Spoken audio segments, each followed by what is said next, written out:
Good morning, good afternoon, dear colleagues. I can see most of us are already here. I would like to call the 11th meeting of the steering group to order. And maybe before we start, I'll kindly ask all of you to just mute your microphones, just to make sure we are able to manage the echoes that I can see here. At this juncture, I would like to hand over the meeting to the co-chair and moderator of the meeting today, Ms. Y Yen.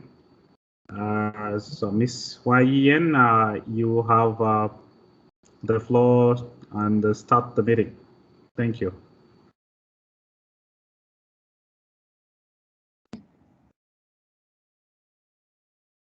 Hi, welcome everyone to the 11th meeting of the steering group.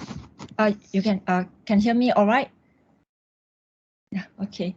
Yeah, to recap, we last met in January, during which we talked about our experiences and expectations of involvement in the steering group. And at that time, we had endorsed the work plan for 2021 to 2023 and the activities for 2021. So it has been a few months since, and it's good to see everyone again today. And so we meet today for a stock take of what of our activities in the last year, and we will discuss the activities for the next 2 years and new potential areas of collaboration. So this is something new and which is quite exciting and something that we will discuss in more details tomorrow. So we can go straight into today's meeting. Ricky, you would like to make a few remarks on the meeting overview and objectives? Yeah, Ricky, please. Yeah. Thank you so much, Ms. Yen, and a warm welcome also from me and from the ESCAP Secretariat to this 11th meeting of the steering group for the regional program on economic statistics in Asia and the Pacific. Now, you see the title of the meeting, the 11th meeting, and that tells us all that it is a steering group with quite a long history.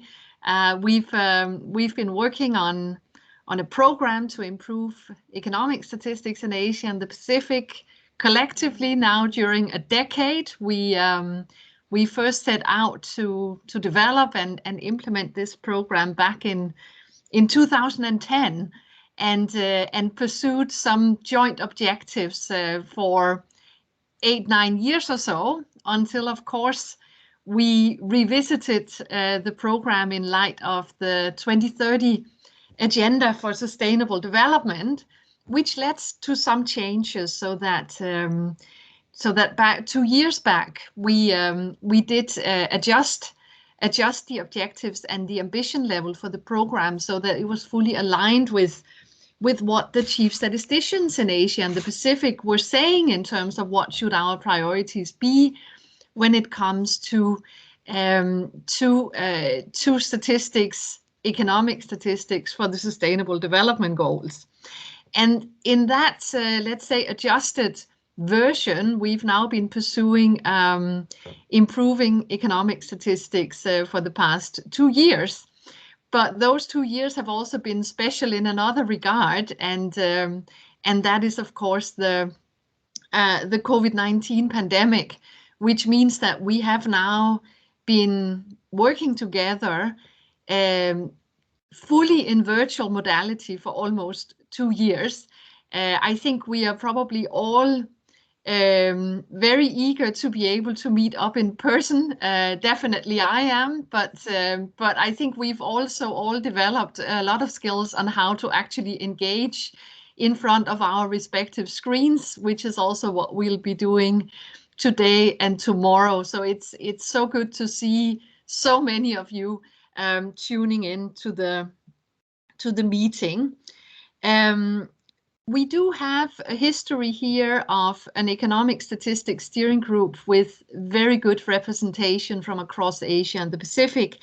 And this is also the case at the moment and for the meeting today and tomorrow. I just had a look at the list of people signing in and also tuning in. And I see that we have more than 20 countries from around the region represented at this meeting, in addition to our development partners from the Asian Development Bank, the Pacific Community, and UNSD. So thank you very much for joining us at this meeting. I want to give a special thanks to our excellent 4 co-chairs, of which you've already seen one, namely Ms. Yen from Singapore. But in addition to that, our other co-chairs, Mr. Yasid Kasim from Malaysia, Ms. Nilima Lal from SPC, and Ms. Aisha Shahuda have all contributed to the preparations for this meeting, to getting the concept and the program in place. And they will also be taking us through and guiding us during the discussions of the meeting. So thanks very much to all of you again. Ms. Yen already mentioned a few things of what we'll be doing, but let me just state sort of the objectives. What we will be spending most of today on is to share information and experiences on economic statistics development in the region and beyond during the past year.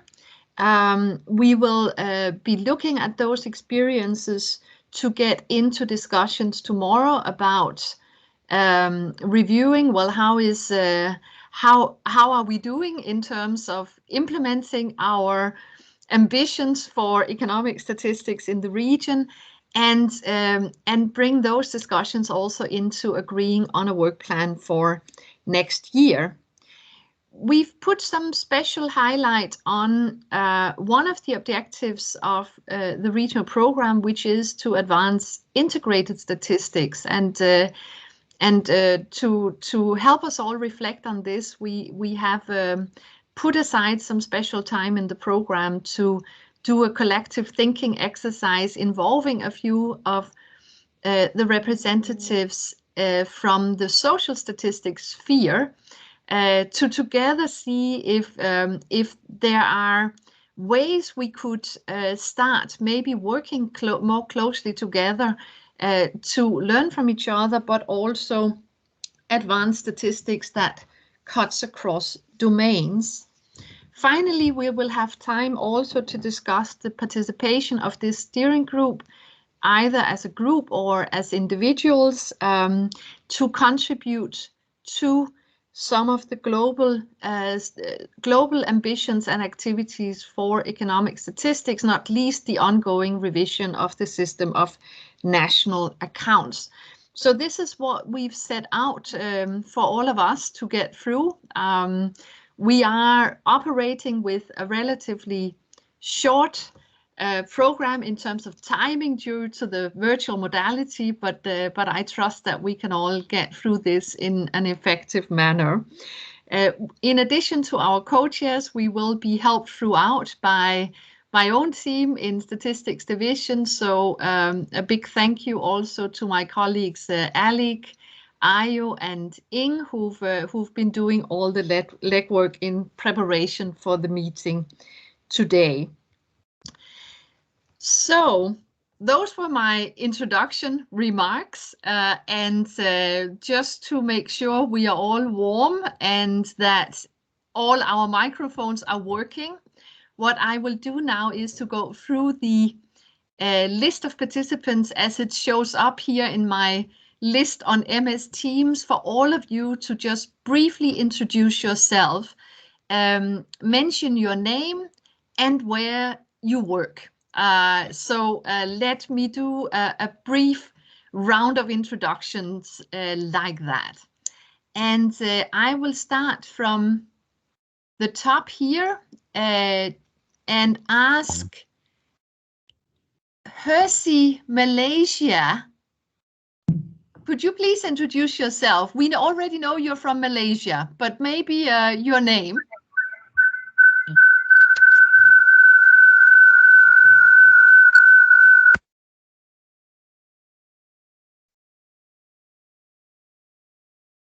Can you unmute yourself, please? Hi. Hi, my name is Herzi from Department of Statistics, Malaysia. Okay, wonderful. Thank you and welcome to the meeting. Yeah, Let's move to Bhutan, to Ugyen.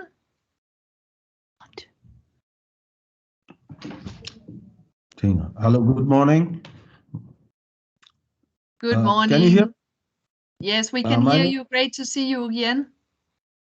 Nice to see you as well. Good morning. My name is Ugen Norbu, and I work in the statistics office in Bhutan.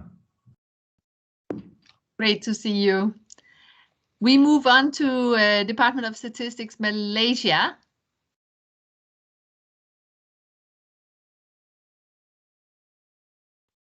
Yeah. Good day. Assalamualaikum to everyone. My name is Muhammad Yazid bin Qasim, currently serving the Change Management Office of Department of Statistics Malaysia. Just recently joined as a senior director for this CMO. Thank you. Okay, thank you, and congratulations with your change management position. I look forward to hearing more about that. Let's move to Elizabeth Ragimana. Yeah, thank you. I'm Elizabeth Ragimana, and I'm working with the Statistics Development Division. Thank you. Thank you. Welcome, Elizabeth. We move to Mongolia, to Adenesan. Hello, everyone. My name is Erdinesan Eldewacher. I am director of the Integrated Statistics Department of NSO of Mongolia. Recently, NSO of Mongolia did the restructuring and became as the director of the Integrated Statistics. Thank you. Thank you. Great to see you again, and congratulations. Thank you. We move to the Pacific, to Nilima. Thanks, Ricky. Greetings, everybody. My name is Nilima, and I'm from the Pacific community. Great. Thanks for being with us, Nilima. We move to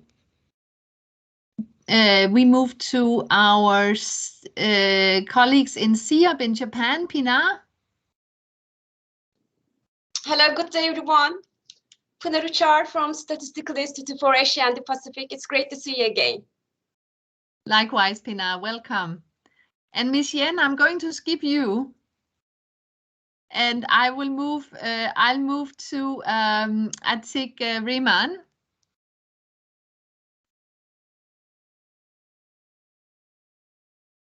Can you unmute yourself, sir?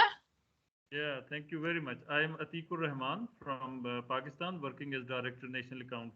I have been member of this. I was off for 3-4 months. Now I am back and will be an active member of the group. Oh, that's great to hear. Good to see you and welcome again. We move on to Turkey, to Aycan.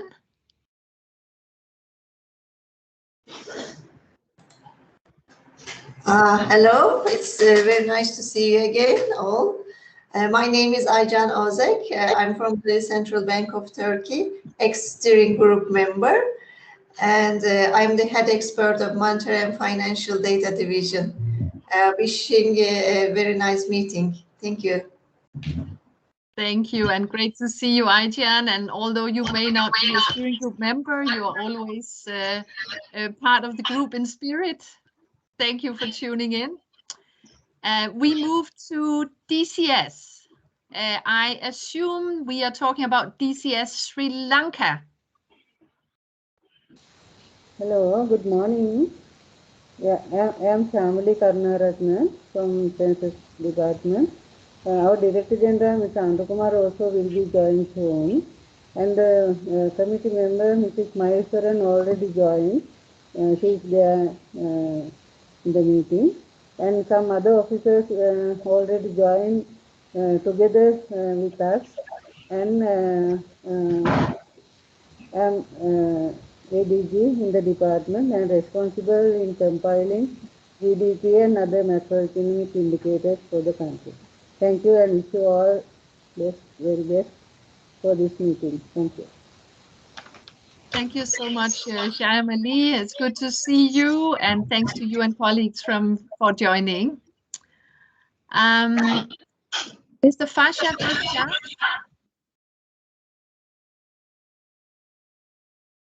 I think I saw a note that your audio may not be working, but let's just give it a try.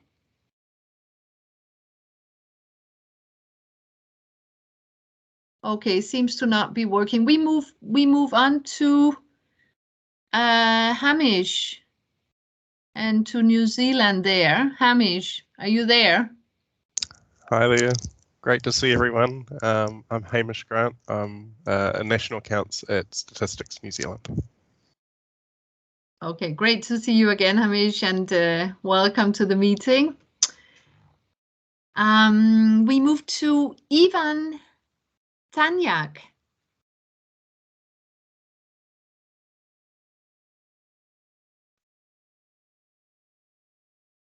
Ivan, are you there?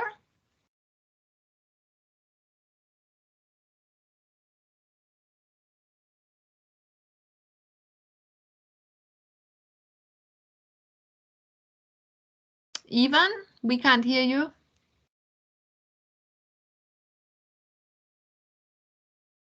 Okay, we seem to have a problem with the audio here.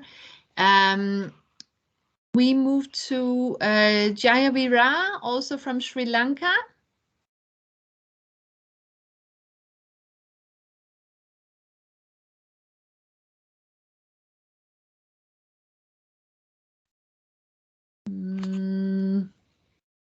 Hello, good morning. I'm Jayavira, Department of Census and Statistics, Sri Lanka. Welcome, Jayavira. We move from Sri Lanka to Armenia to Karin.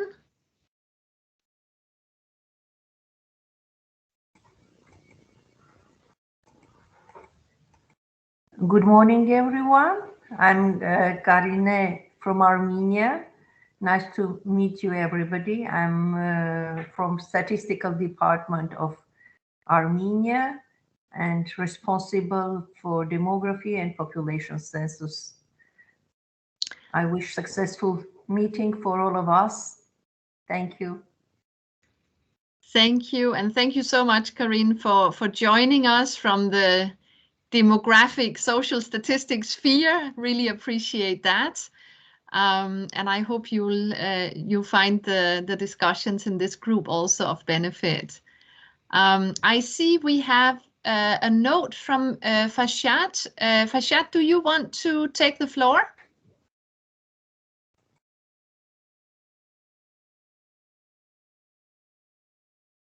Okay, we seem to still have an audio problem there. So, so thanks for the greetings in the chat. And I'll move on in the list to Mr. Chetra from Cambodia. Good afternoon. I'm very happy to see you all, and of course, even visual, but you look very, very healthy. Yeah, so I'm very happy that I'm Chatra from Cambodia. I'm specialized on the national account and prices statistics, and then I'm a newcomer to the steering committee, but not a new member, but I'm always been there in the ESCAP for long time. Thank you. Wish all the best and a very fruitful meeting today and tomorrow. Thank you. Thank you so much, Mr. Chetra, and it's great to see you again. We move to the Asian Development Bank and to Joseph. Joseph, good to see you. Hi, Ricky. Good to see you and good to see everybody and a lot of familiar faces. Yeah, I am Joseph Maria Singham, representing the Asian Development Bank. Thank you. Thank you and welcome. We move to Mowahet.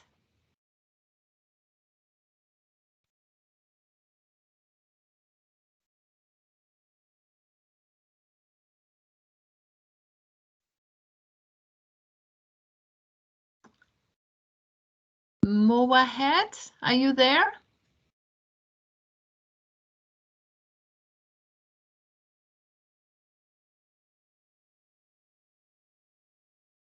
Okay, let's move to the next person on the list, the Philippine Statistics Authority. Joseph, are you there? Yes, Ricky, thanks. Good afternoon, everyone. It's good to see you here. I also come from the Population and Social Statistics group. That's good to be with you, and hopefully I would be able to perhaps learn all about progress and development on economic statistics. Thank you. Yeah, thank you, and thank you so much also to you, Joseph, from for joining us. Let's say from the other side, so to speak. And we'll just for everyone's information, we'll have a good chance to hear from both Joseph and Corinne during a panel discussion tomorrow. So warm welcome to you, Joseph. We move to one of your colleagues, Benji from PSA. Hello, Rike. Hello, everyone. So I'm here with Joseph, no, for the PSA. So I'm here to represent our national statistician and civil registrar general, Dennis Mapa. So we look forward to a productive two-day meeting. Thank you. Thank you, Benji, and thanks to Dennis also through you. We move to Rebecca from Hong Kong. Rebecca. Hello, everyone. My name is Rebecca Seal. I work in the Census and Statistics Department of Hong Kong. Thank you. Thank you, and a warm welcome to you.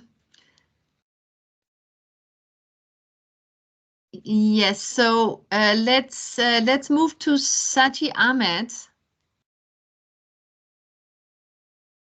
Hi, I'm from Maldives Bureau of Statistics. I am a deputy statistician in the price statistics section. Thank you. Thank you. Welcome to you, Saji.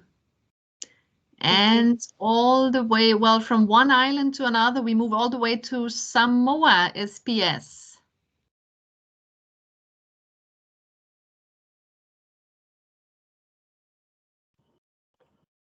Hey, good evening, everyone. Greetings from Samoa. Yeah, I'm Ali, still a member of the steering committee despite some changes, but yeah, it's good to see everyone. Thank you. Great to have you, Ali. Welcome. We move to Shadina Mariam. Hi, Rike. Hi, everyone. My name is Mariam. Maldives Bureau of Statistics. I work in National Accounts Department. Thank you. Thank you, Shadina. Thanks for joining. We heard already from the next person of the list, which was Shyama Lee. So let's move to Turkstat, to Ahmed Kursat. Hi from Turkey. Good morning. Can you hear me? Yes, we can hear you. Yes. I am on the way to the office. Good morning to all. Nice to meet you. Good to meet you too, and welcome to the meeting. We move to a colleague of yours, Jihad Ispasar. Good morning and good afternoon, ladies and gentlemen. My name is Cihat Erce İşbaşar, and I am the head of National Accounts Department in Turkstat. I was assigned as head of National Accounts Department when our former head of National Accounts Department, Ms. Tülay Korkmaz, was assigned as vice president of Turkstat. So I wish you all healthy days in pandemic situation and fruitful meeting. Thank you very much. Thank you so much. Congratulations on the appointment and welcome to the meeting. Thank you very much. Thank you very much. Okay, we will move to Sri Lanka again to Udaya. Yeah. Yes. Hello, greetings for everyone. I'm Udaya Maheshwaran, Department of Census and Statistics. I'm working as a director in the industry division. Thank you. Thank you, and good to see you, Udaya. Welcome to the meeting. So on to Vietnam.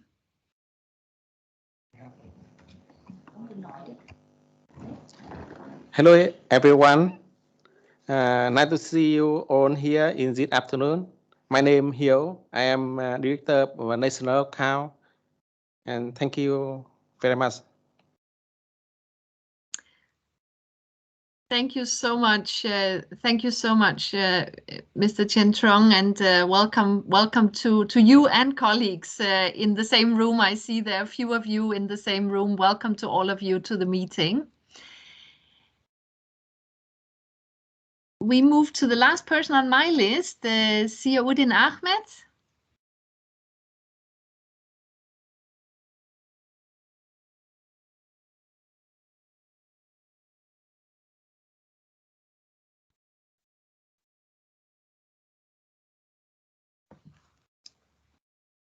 Okay, there seems to be a non-functioning audio there, but meanwhile, I can see that Ivan Tanyak has joined us. Do you wish to introduce yourself?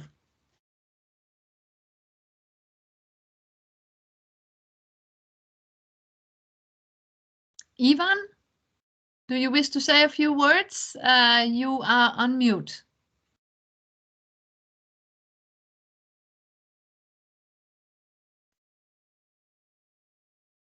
Okay, sorry, audio is not working. Okay, well, we should have the opportunity during today's program to hear from many of you still. So hopefully you'll all manage to address whatever audio problems you have. This is the end of the introduction round. So a warm welcome again to all of you. And with this, I will hand it back to our chair for today, Miss Yen. Miss Yen, please, the floor is yours again.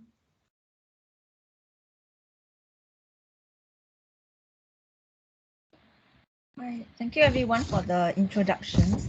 Now we move on to session 2 of today's meeting, where we will have a roundtable update.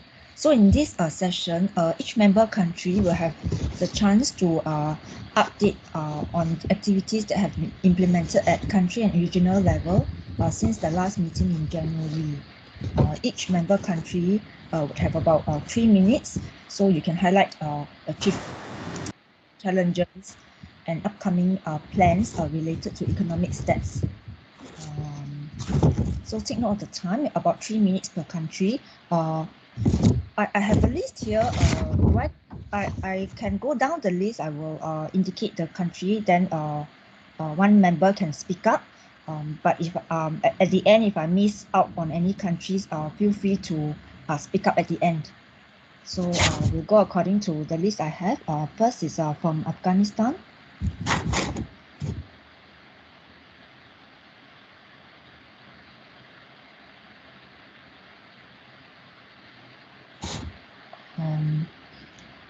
Shall we move on next then to Bangladesh?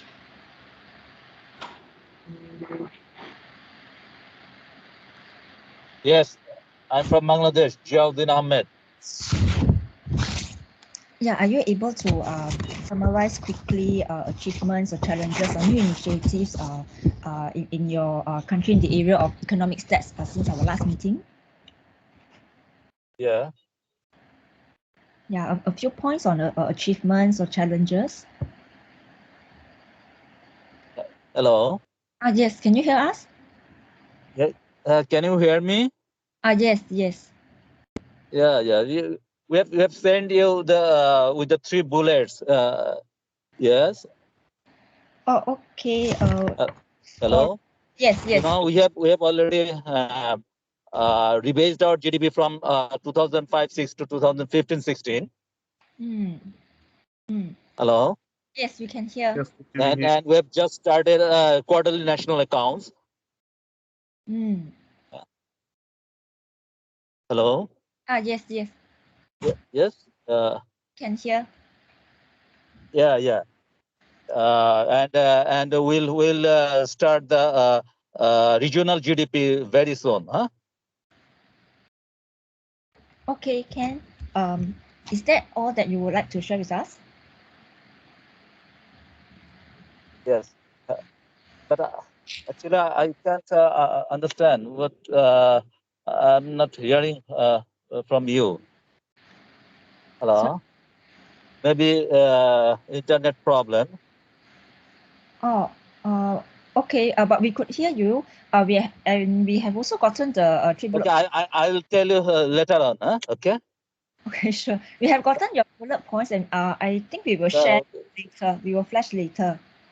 But it's just around the table for each member country to speak up and share. Actually, I can't hear what you want to say. I'll tell you later on. Huh? Okay. Okay, we move on. Next, can we have? Okay. Yeah, can we have a participant from Bhutan? Hello. Hello. Can you hear me? Hello. Yeah, we can hear. Okay. Just to share some of the activities that we have undertaken since the last meeting. The first one is that we developed Bhutan standard for industrial classification, for which I'll make a presentation soon after this session. And the other thing that we have worked on during the period was we are still working on tourism satellite account. This is still work in progress. We have actually managed to come up with something, but nonetheless, we still have to review and do some fine tuning as to be sure that what we have actually worked on is correct. We are still looking for some experts' opinion on this tourism satellite account. And the third one is an activity that we wanted to undertake long time back. It is basically rebasing GDP for Bhutan. That was due for a very long time, but the IMF actually agreed to support. But due to the COVID, we couldn't, bring in technical experts to Bhutan. But we have now agreed that we will do it remotely, and there will be technical backstopping from IMF remotely. So these are the three important activities that we have undertaken. Two activities are still work in progress, while we have fully delivered on the Bhutan standard industrial classification. Thank you. Okay, thank you very much. Can we move on to Cambodia?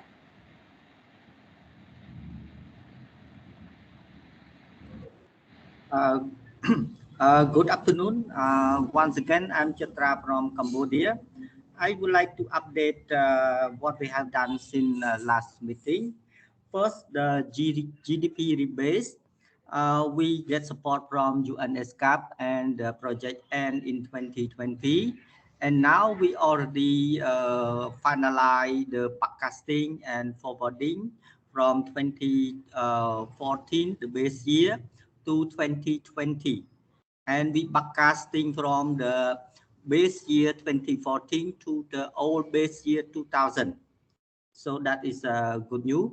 And also we able to compile the CPI during the pandemic. We have the pandemic start from April this year up to June.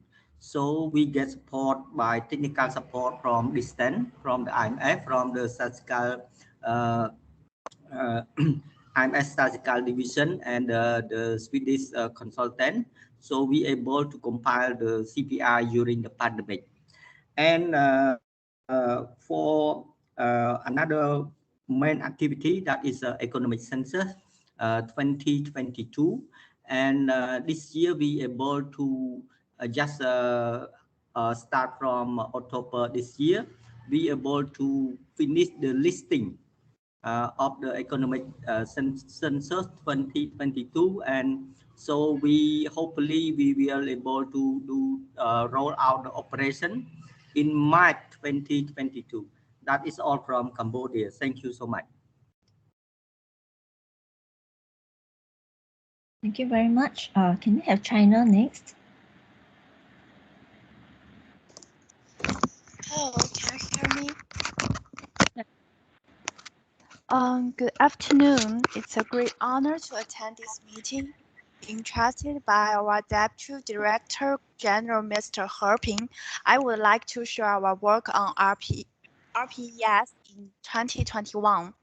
The COVID has had a profound impact on the world's economic development, and it has also posed unprecedented challenges to the statistical work of all countries. The NBS of China has taken a series of measures to deal with the impact of the epidemic. First, relevant statistical investigations have been carried out on the impact of the epidemic on society and the economy. Second, different investigation methods are adopted according to the epidemic risk level. Third, in order to objectively reflect the influencing factors of the COVID, both the year-on-year growth rate and the two-year average growth rate of the main indicators of China actively participates in the SMA update. Appears and the suggestions on relevant issues and actively promote. Sorry, we cannot hear you clearly.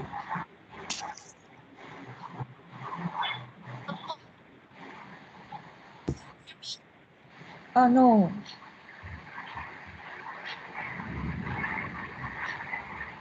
How about this time? Try again.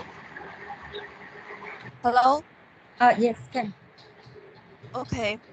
The NBS of China actively participates in the SMA update, expresses opinions and suggestions on relevant issues, and actively promotes the implementation of 2008 SMA in China.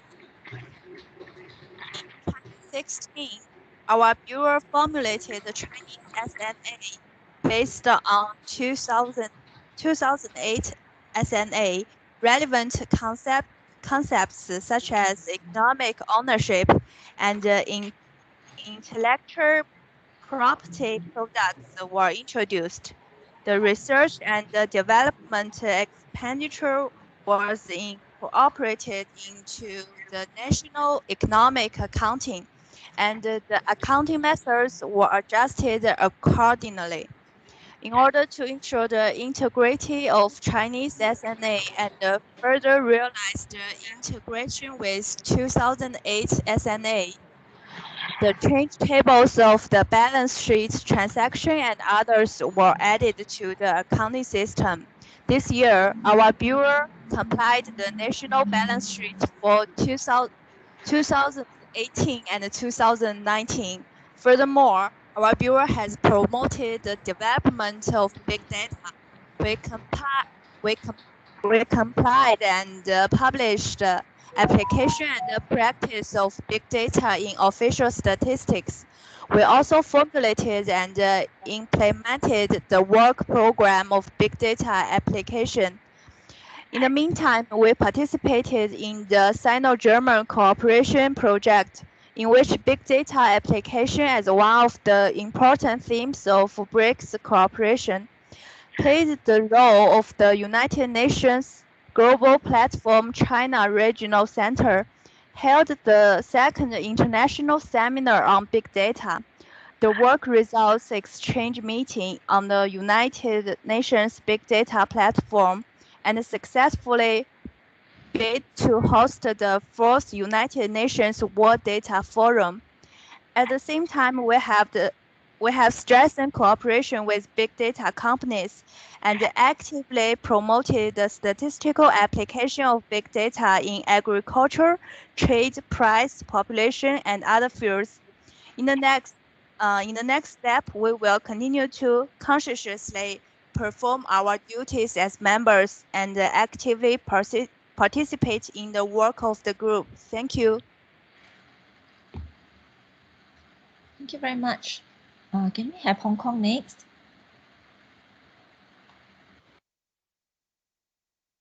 Hello. I will update the activities we have carried out since the last meeting. In view of the increasing popularity of online shopping in recent years, especially during the COVID-19 epidemic, we have collected additional data items on online retail sales in the monthly survey of retail sales starting from January 2020. The online retail sales statistics have been released since January this year, which provide very useful reference to the market players. On the other hand, we have also faced some challenges in compiling tourism-related statistics. The local economy in Hong Kong has been hard hit by the COVID-19 pandemic, particularly for those activities relating to tourism. As the regular survey on tourist expenditure has been discontinued, a review on the methodology for compiling tourism-related statistics, such as the tourism satellite account and also the business receipt index for tourism domains, is being conducted. The third point is that we are trying to use big data to supplement the official statistics. For example, we plan to use web scraping to extract price data from relevant websites for compiling the consumer price index. In addition, we are exploring the feasibility of compiling alternative tourism indicator based on data extracted from websites with reference to the experience shared by Bali, Phuket, and the Maldives as Des Cafe. Thank you. Thank you very much. Can we have Iran next?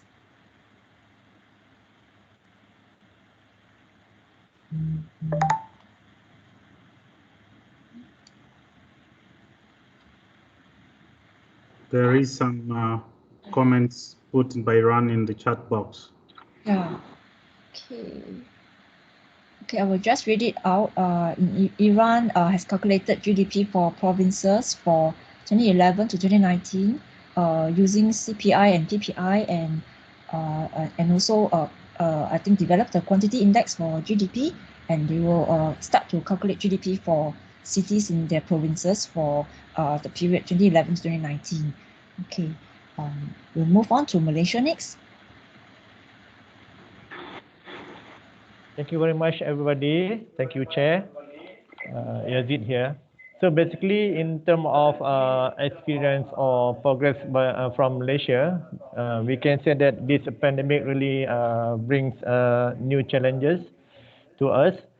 So especially on the government has imposed a series of movement control order, lockdown that affecting data collection, especially face-to-face method. However, we feel grateful that besides face-to-face method, we also collect data from other kind of data collection method like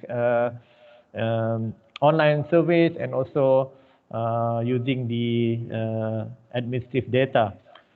In terms of successes, that what can I highlight here? Basically, we would like to share that the coordination and collaboration within the stakeholders is very important. So that this is important to ensure that the continuation of production of economic statistics during the COVID-19 pandemic. The other side is about optimizing the usage of ICT and new data sources in statistical production. Basically, during the pandemic, we really looking for administrative data in terms of providing more insight about the pandemic.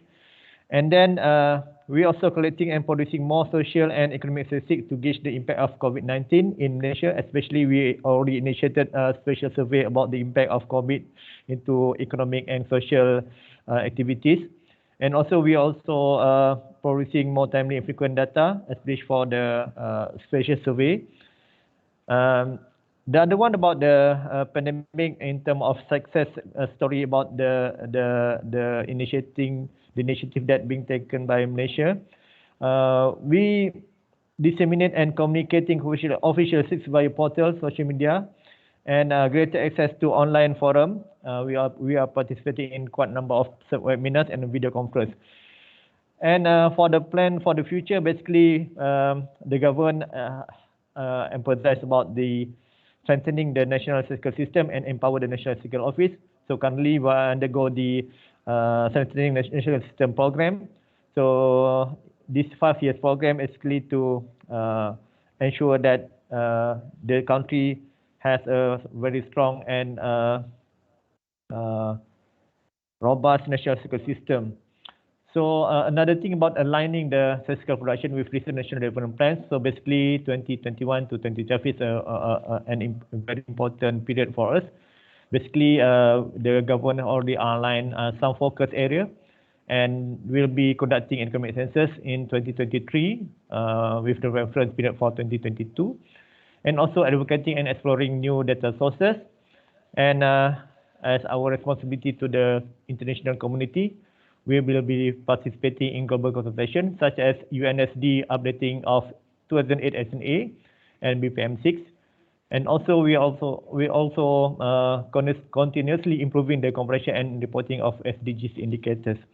So the detail of our experience will be shared by my colleague, Mr. Hazi, in the next session. Thank you very much, Chair, and our friends. Thank you very much. Can we move on to Mongolia? Good afternoon. Once again, I would like to briefly introduce the recent developments in economic statistics. We have developed and drafted methodology for crop statistics using remote sensing technology and satellite imagery supported by the Smart Government project of the World Bank. Advantages of this methodology are firstly using the big data, and multi-channel open satellite data is a part of the big data, and we are using cadastral data of arable land and statistical data of harvest. Secondly, using the machine learning technology in this methodology. This has advantage of the optimizing the data processing and allowing for the future improvement and update. Thirdly, using the combination of the methodologies and technologies such as the big data machine training in the incorporated innovative technology.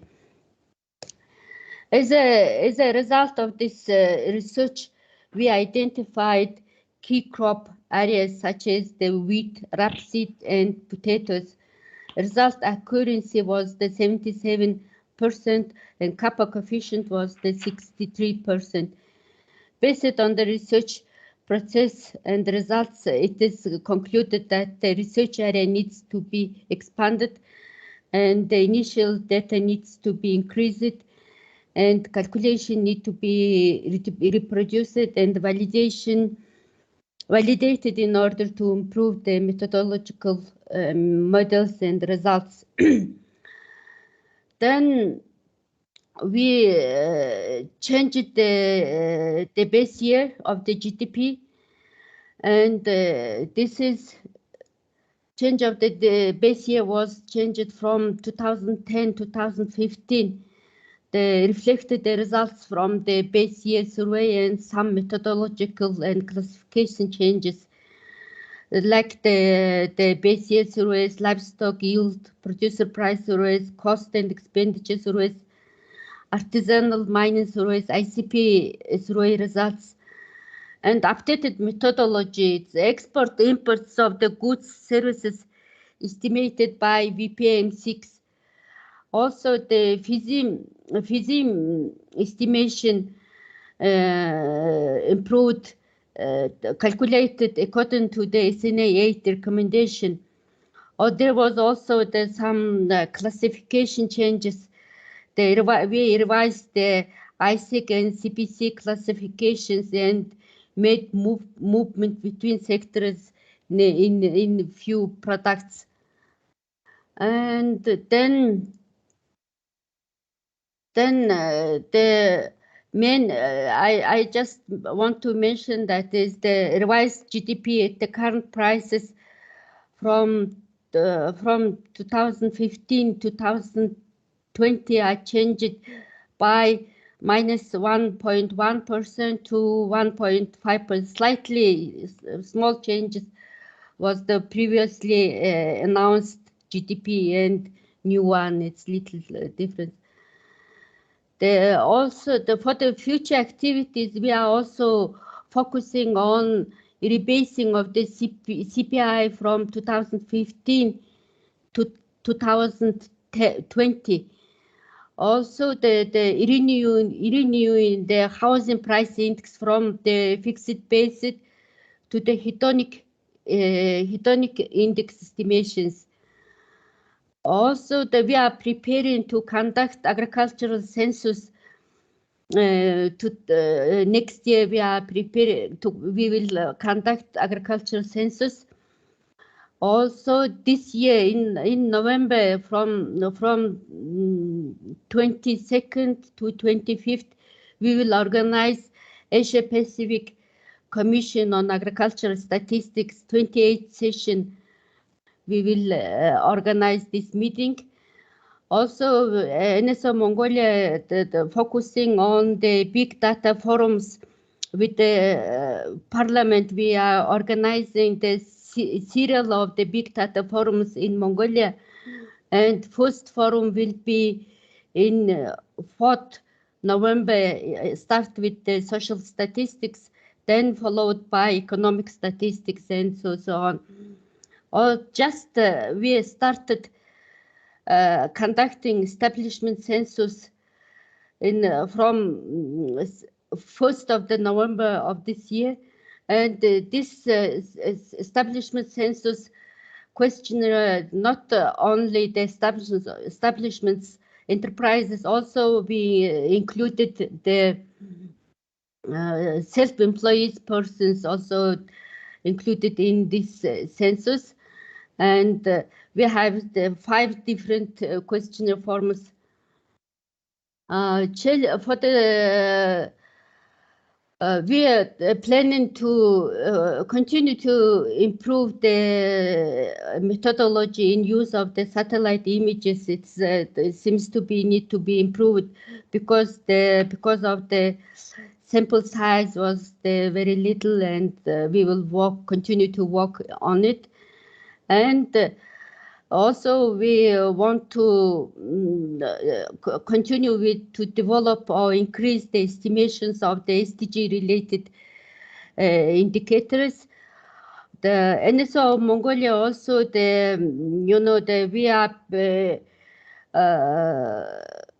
we are planning to. We want to have the government big data. We prepared the proposal on the government big data project. And this is we want to integrate all the government data with the government data, and so we are seeking for funds for this project. And thank you. Thank you very much. Can we have Nepal?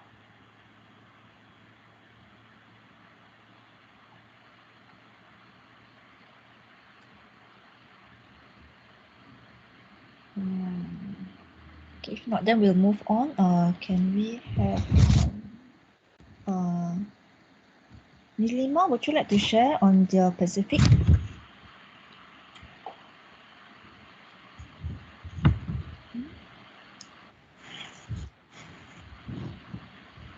Just give me a second. Sure.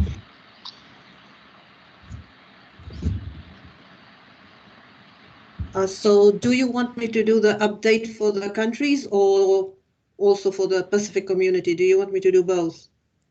Because I saw this in the agenda item 10. I think maybe Nidima just concentrate on what is on the slide there. Okay, so I'll just do it now. Okay, I'll just give a brief update on the statistical activities in the Pacific since the last steering group meeting in January. And I'll highlight successes, challenges, and upcoming plans and activities.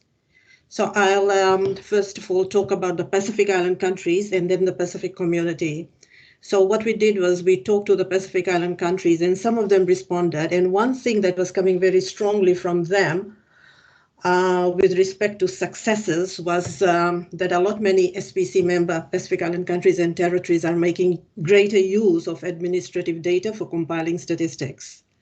So that was coming out very strongly. The challenges they mentioned was collecting data through surveys. So that is why, you know, like the admin data was coming out very strongly. The due dates, because of the lockdown in some of the countries, the due dates for releases and reports were affected. A lot of countries also have had budget cuts, so it's doing more with less. The upcoming plans for the Pacific Island countries, they say that they are trying to address new challenges and situations. That is to say, trying to adjust to the new norm. So that is the summary of the Pacific Island countries and territories. There were specific activities mentioned, but like it'll take too long because there are too many countries. So with respect to the Pacific community, that is us, we provide technical assistance to our 23 member countries. So our successes is like we supported countries with a compilation of international merchandise trade statistics. We've collaborated with the Oceania Customs Organization to compile the Pacific Harmonized System 2022 that's going to be implemented from 1st January 2022. We've contributed to work updates and papers to ministerial meetings like Health Ministers Meeting, Foreign Ministers Meeting, and Trade Ministers Meetings. We're developing a Pacific commodity trade database, and a letter of agreement has already been signed by the partners. We're also participating in the working group on the International Standard Classification of Occupation. We provided remote support to the 2021 population census fieldwork in our member countries. We've, with respect to the census, again, census of population, reporting and analysis of 2020 census in 2021 is being done for Vanuatu and Kiribati. Remote support was also provided to Tonga in the 2021 Household Income and Expenditure Survey, and reporting and analysis of 2020 survey in 2021 for a few Pacific Island countries. We're doing a compilation guide on the International Merchandise Trade Statistics. It's known as a Pacific IMTS compilation guide. So the draft has been finalized and it's with the editors now. The other thing that we are very heavily engaged in is producing knowledge products. And we have done blogs on tourism, trade and prices, information briefs on kava production, trade and consumption, and kava is a traditional drink of the Pacific. We've done a paper on trade to GDP ratios, and we regularly produce statistical indicators to monitor the economic and social impacts of COVID on Pacific Island countries and territories. And my colleague Elizabeth is later going to talk more on that. A major success was the 10-year Pacific Statistics Strategy End of Program Review, which was completed. So the challenges that SPC faced was, it's really difficult for us to work remotely, especially when we provide technical support to countries and new staff join the organization. It's hard for us to train them. SPC also does capacity supplementation and substitution. So we've sort of overloaded with work, and as a consequence, some statistical releases of some countries have been delayed. And two of our positions have not been filled. Price statistics advisor position has been vacant for some time. And just recently, the civil registration and vital statistics specialist position became vacant. Now, the upcoming plans for SPC, we're going to continue supporting our members on trade, business statistics, population censuses, household income and expenditure surveys, and tourism, etc. The target is to release the Pacific Harmonized System 2022 soonest, that is this year, and also the Pacific IMTS compilation guide to be released before December. We sort of going to embark on the preparation of the project document with partners on the development of a Pacific commodity trade database. Like I said, the letter of agreement has been signed. Now the project document needs to be prepared.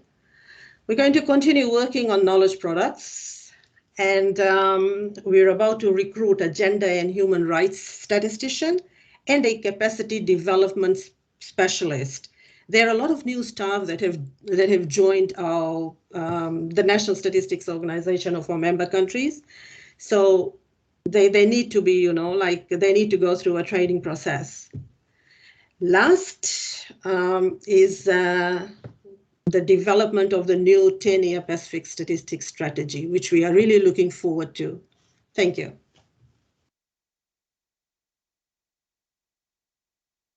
Thanks for the comprehensive sharing. Can we have New Zealand next?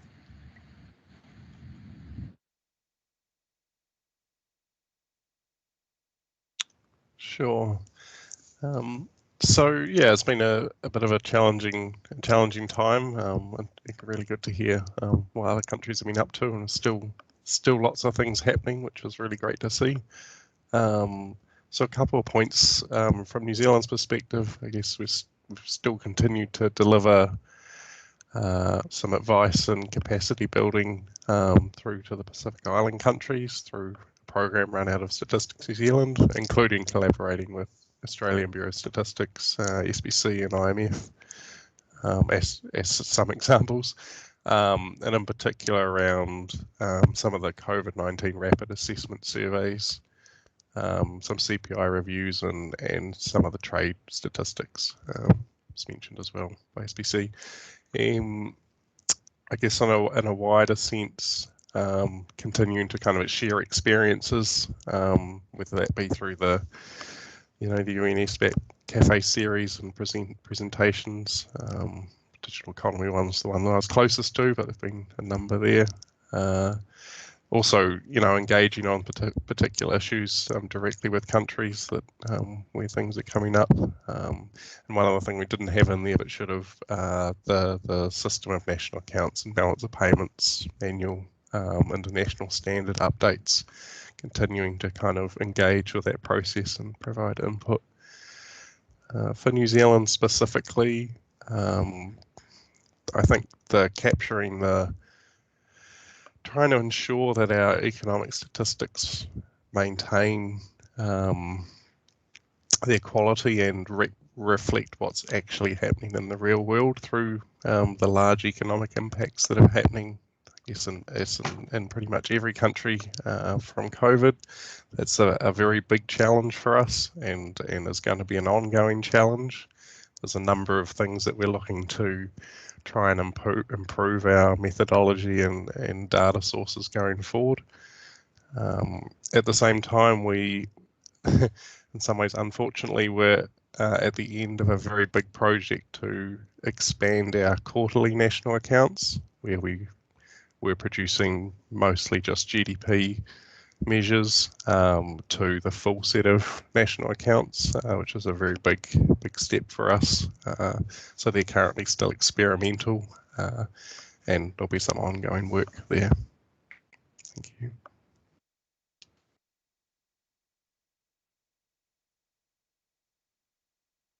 Thank you. Can we have Pakistan next? Thank you very much. I would like to inform all the respected participants that Pakistan has made a paradigm shift. We have started collecting data from the field electronically, So earlier, all the manual data collection, paper-based data collection has been discarded now, and all the data collection exercises, whether it is prices or labor force, the national accounts or others, they are all being collected on electronically now. Another important development which we have made during the last 1 year is that the internal compilation processes have also been digitized. We have developed dashboards, and instant results can be displayed on the dashboards on a real-time data. So website is also being updated, and all these dashboards will be presented on the website also, so that they could be available for all the users. As another development in Pakistan, what we have done is that we changed the price base 2005-6 to 2015-16 last year, and this year we are in the final stages of rebasing our national accounts from 2005-6 to 16. We have recently published our census of large-scale manufacturing industries data. We have also published the small and household manufacturing industries data, and we will be publishing the national accounts also here. Another important development which we have done during this year is that we have started collecting the labor force statistics. Earlier, we were collecting labor force statistics at the prefecture level or a province level, but now we have gone to a micro level, to the district level. So a greater detail of the labor force statistics will be available with us this year, and we will also be publishing these statistics on quarterly basis. As far as the planned activities are concerned, we are planning to develop the quarterly national accounts. In-house work has started, so as soon as we will rebase our national accounts, we will be developing the quarterly national accounts, and hopefully we are planning to have an in-house exercise quarterly national accounts. As far as this, we have also completed we published the results of the census 2017, population census 2017 this year. And as a major development, government has decided to conduct the census for next year also, population census, and that census will also be conducted electronically. So PBS is planning to conduct the population census next year electronically for the first time, and that is a major development which is being planned. Thank you.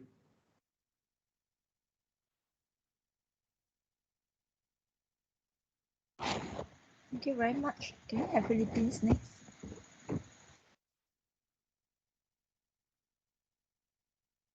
Here for the Philippines, I think this has been reported already that the Philippine System of National Accounts was adopted 2018 as the new base year. So we have revised the gross domestic product series from 2000 to 2019 using the 2018 base year. The PSA also is currently undertaking compilation of the provincial product accounts, and this has been piloted in 3 regions. And we hope that by 2025, we would be able to institutionalize the provincial product accounts in all regions of the country, because currently this covers 14 provinces. And for this 3 region, all the 14 provinces will be covered with the results to be released next month. So that would be all for the Philippines. Thank you. And also, we would like also to note that we are conducting the labor force survey on a month-to-month basis as well, aside from its quarterly conduct. And this is in response to the COVID-19 mitigation on the effect of the employment. Thank you. Thank you very much. Can we have Armenia next?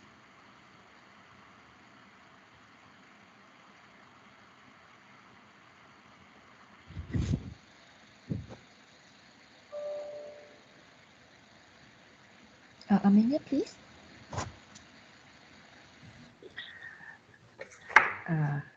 Hello, sorry, but as I'm representing not the economic part of the statistics, that's why I will not introduce anything.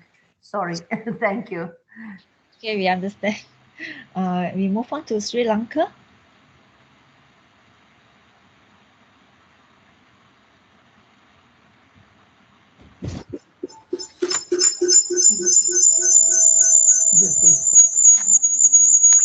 Good afternoon, Chair, Co-Chair, and representative from ESCAP and other organizations. Background noise.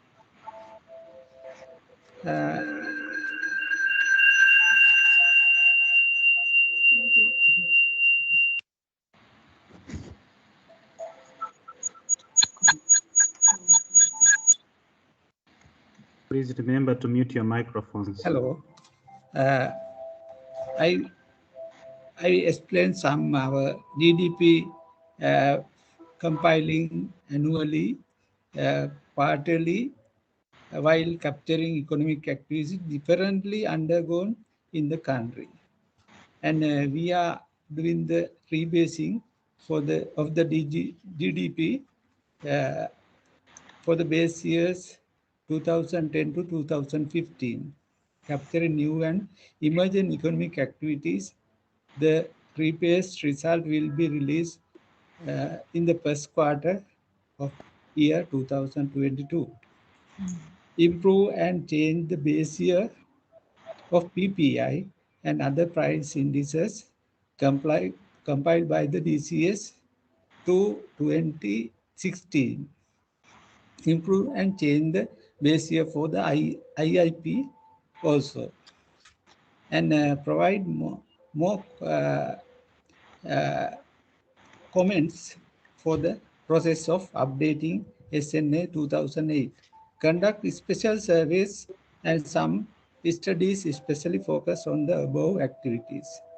And some more we are engaged on next year population census and economic census 2024, and we have to upcoming ready for the DHS and HIES, and also we have had done business pulse survey with the collaboration of the World Bank successfully, and we have measures to update the business registry, integrating the administrative data in the country. Those are our planned, and we successfully up to now we are conducting those planning process. Thank you very much.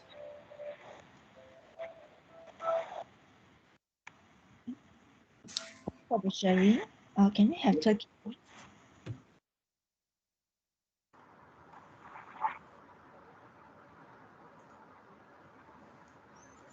Can you hear me? Okay, my name is Ahmet Tayyar Fırat. I am the Director of Monetary and Financial Data Division of Central Bank of Turkey. I'm going to give you brief information since the last meeting in January from the perspective of Central Bank of Turkey. The first achievement, the first two of these topics are related to our achievements during this year, and the last slide is going to be related on our future work. The first one is on our security statistics. We are publishing security statistics on a weekly basis on our website, and we revised it to align with the international methodologies set by the G20 Data Gaps Initiative, and as well as to enrich the information content. As you know, Turkey is a G20 country, and the seventh topic of the Data Gaps Initiative, second gap initiative, is on the security statistics, and the new format and the new content were published beginning with the date of August 13th of 2021 at our webpage. What we did in this with this change is we improved the sector classification, and now it is fully in line with the SNA and ESA, and also the Handbook on Security Statistics manual.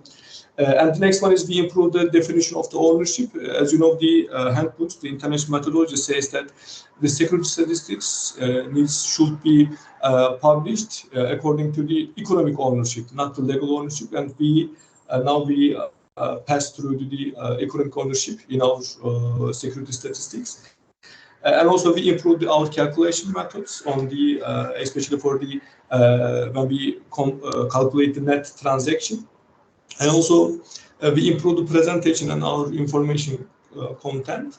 And at the end of this month, we are gonna also report our debt securities data to the BIS. As you know, BIS is the reporting institution with the on the G20 on security statistics, and we are gonna transfer this data to the BIS as we say in the past. The second one is on the, it's a current, cooperative work with Turkstat and Central Bank of Turkey. And we revise our data on the short-term external debt statistics, international investment position, and foreign exchange assets and liabilities of non-financial companies. According to this framework, export receivables and import payables data under the trade credits were begun to be compiled by Turkstat from the enterprises using direct reporting method. Previously, export and import data, according to the forms of payment released by Turkstat, and trade credit liabilities supported by banks formed the basis of trade credit disbursements. And repayments were reflected in flow and stock statistics with the assumption of average maturity. And now we started to compile, actually Turkstat started to compile these data directly from the enterprises, and it's also a big achievement in our statistics. And the last one, which I want to mention, is about our future work. Now we are producing interest rate statistics, a set of interest rate statistics, which includes weighted average interest rates for banks' loans and deposits on weekly flow data, and for the deposits on monthly stock data. And we are also planning to enhance the coverage of the interest rate statistics by adding the reporting of participation banks. You know, participation banks, it's called in Turkey, but in the international methodology, it's called as Islamic banks. So we are going to cover the Islamic banks ratios on the both for the interest and for the deposit sides. And also, we are planning to cover consumer finance companies' rates, interest rates on the loans. You know, consumer finance companies they as a part of the shadow banking. So we are also tracking the improvements in this area. They are also providing loans to the customers, and we are also providing this data from the institutions, and we are also planning to provide and publish these data sets to our web page in the future. This is what I would like to mention you on behalf of Central Bank of Turkey, and thanks so much for your attention. And we should all of us to a very productive meeting. Thank you. Thank you very much. Can we have Vietnam next?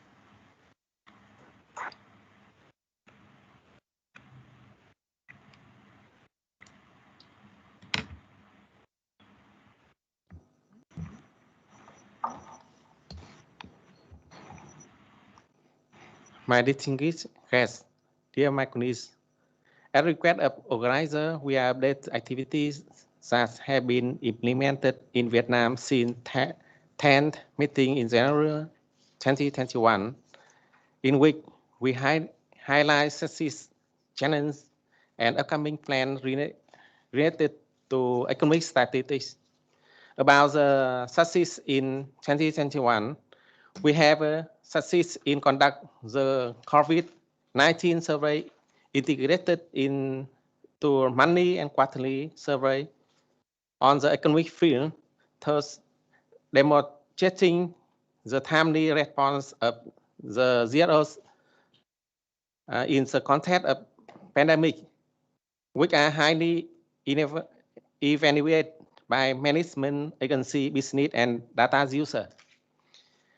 Implementing the way of data connection via a web form copy in the context of the COVID-19 pandemic in the 2021 economic census and the AO table survey, and intermediate cost and coefficient for the Bay conversion and national account combination. The third is blockchain application to manage livestock health and diseases represent the effort of ZSO applying big data in Vietnam. Due to the COVID-19 pandemic, we have a challenge. First, difficulty when assessing the areas that surfaced by the pandemic directly to connect data while ensuring the health of the enumerator. Applying the web form and copy requires hand-on training and good operating between the statistics office and business sector, business establishment and households. Blockchain application and statistics is new, so it takes time and requires some resource and deploy and disseminate to stakeholders.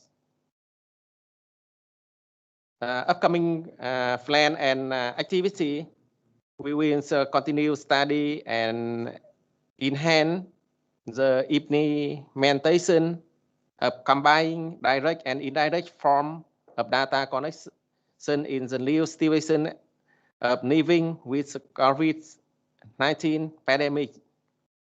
Focus on implementing SNA 2008 recommendation after completing the AO table survey in 2021. Third, for setting to combining national account indicator, satellite account, further expand the application of big data in data connection. And we will pay more attention to research methodology and business data source to coordinate digital economic activity.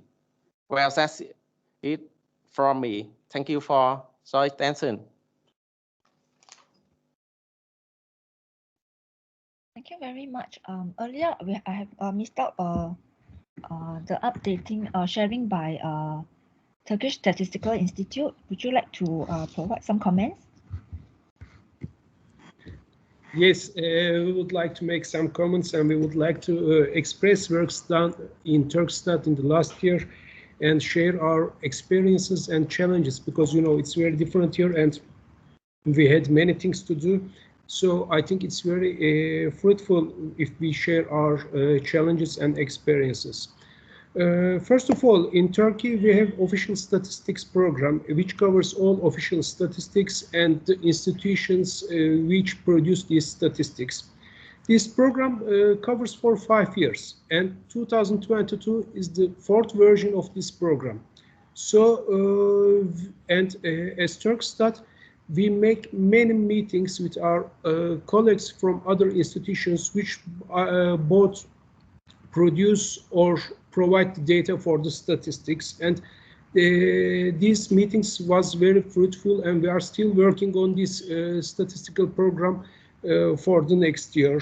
And other important improvement is we keep on working in our barcode data. Working in big data sources are very interesting, but they are very challenging, as these data sources covers many different areas, but still we keep on working in these data sources and like web scraping and big data and other big data sources. Sorry. And This year, due to COVID pandemic, governments support both households and firms so much. In Turkey, our government delayed some of taxes. And as Turkstat, we produce most of our economical statistics from administrative data, which directly based on taxes. So in this pandemic situation, we tried other data sources for proxy of this tax data. We used invoices, we tried to use invoices, we tried to use credit card data in order to produce our short-term statistics. And actually, our results was very satisfying as we got the real tax data after that. So this was important challenge, but using other data sources after working very hard was very satisfying. And for our household surveys, in this pandemic situation, we try to protect both our interviewers and our households, but we should produce statistics, household statistics. So we converted our copy methodology to CUTI methodology as we had a little time and we don't have any other options. But we convert very rapidly, very quickly, and when we got the results, both the statistics and response from our users, they were very good and satisfying results. And in the headquarters of Turkstat, during this pandemic situation, we directly convert our working style. We started to work remote. We had VPN connections. We provide computers to our colleagues, and they started to work from their homes. And we produced almost all statistics on time, and it was another satisfying area in this unexpected situation, actually. And as head of national accounts, I will tell something about national accounts.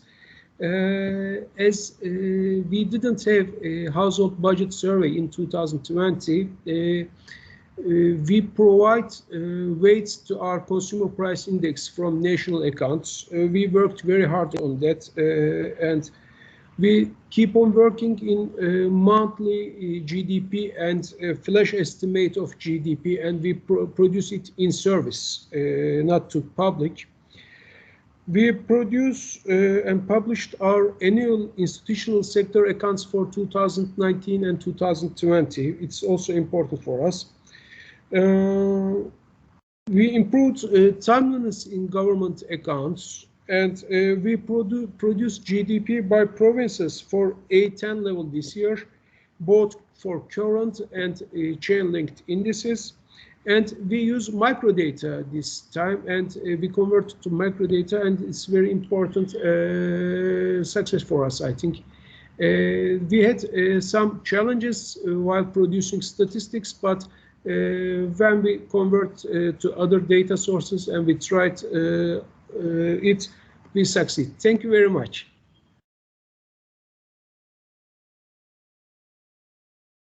Thank you very much. Can we have our participant from Maldives to share?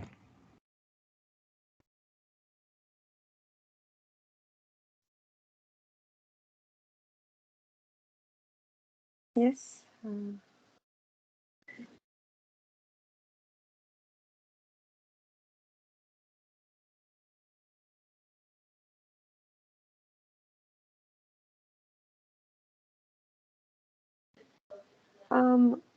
Actually, I don't have the presentation at the moment with me, but I will continue explaining our progress and the work we are publishing right now.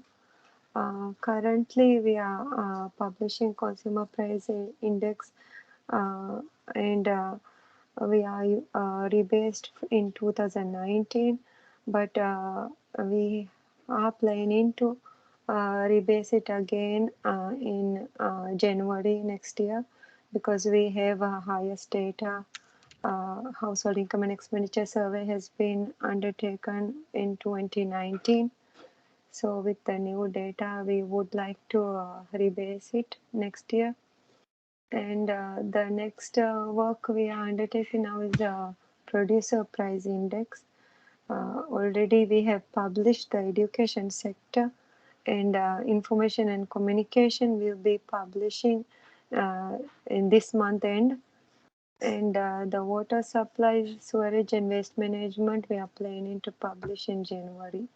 And the most important sector for us is the accommodation, that is the tourism sector, and construction, that we are currently have started the initiation phase and hoping to finish initiation this year and hopefully publish next year. And other than that, the fisheries, manufacturing, transport and health sector will be continuing the work after we are able to finish the work of these important sectors. Aside from that, we also do the international comparison program work, the data collection, the inter-country validation is ongoing, and we are sending the data as per ADB schedule. And Shadi will continue, my colleague, the national accounts and economic statistics, the progress. Hello. In national account side, we publish gross domestic product by production and expenditure approach with a 9-month lag. And next year, hopefully, we will publish in income approach as well. And currently, we are undertaking quarterly national accounts also with 3-month lag. Till last quarter, we did this in a 4-month lag, but now we are, from next quarter onwards, we will do it with a 3-month lag. In tourism satellite account, we have done TSA 2017, and we have published it on World Tourism Day this year.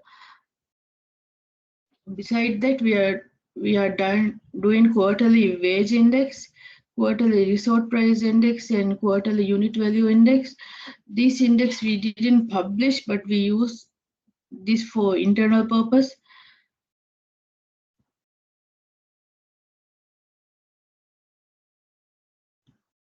In ongoing activities, we are trying to compile a supply and use table for 2019, and also we are trying to rebase our GDP to 2019, and also we are working on economic census that we are going to do in July to September 2020.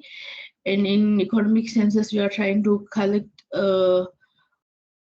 information to compile the business register, as well as to find the input-output structure for all the sectors, other than strengthening the GDP. And now we are in the stage of designing the sectoral level questionnaire for economic census to 2020. Thank you.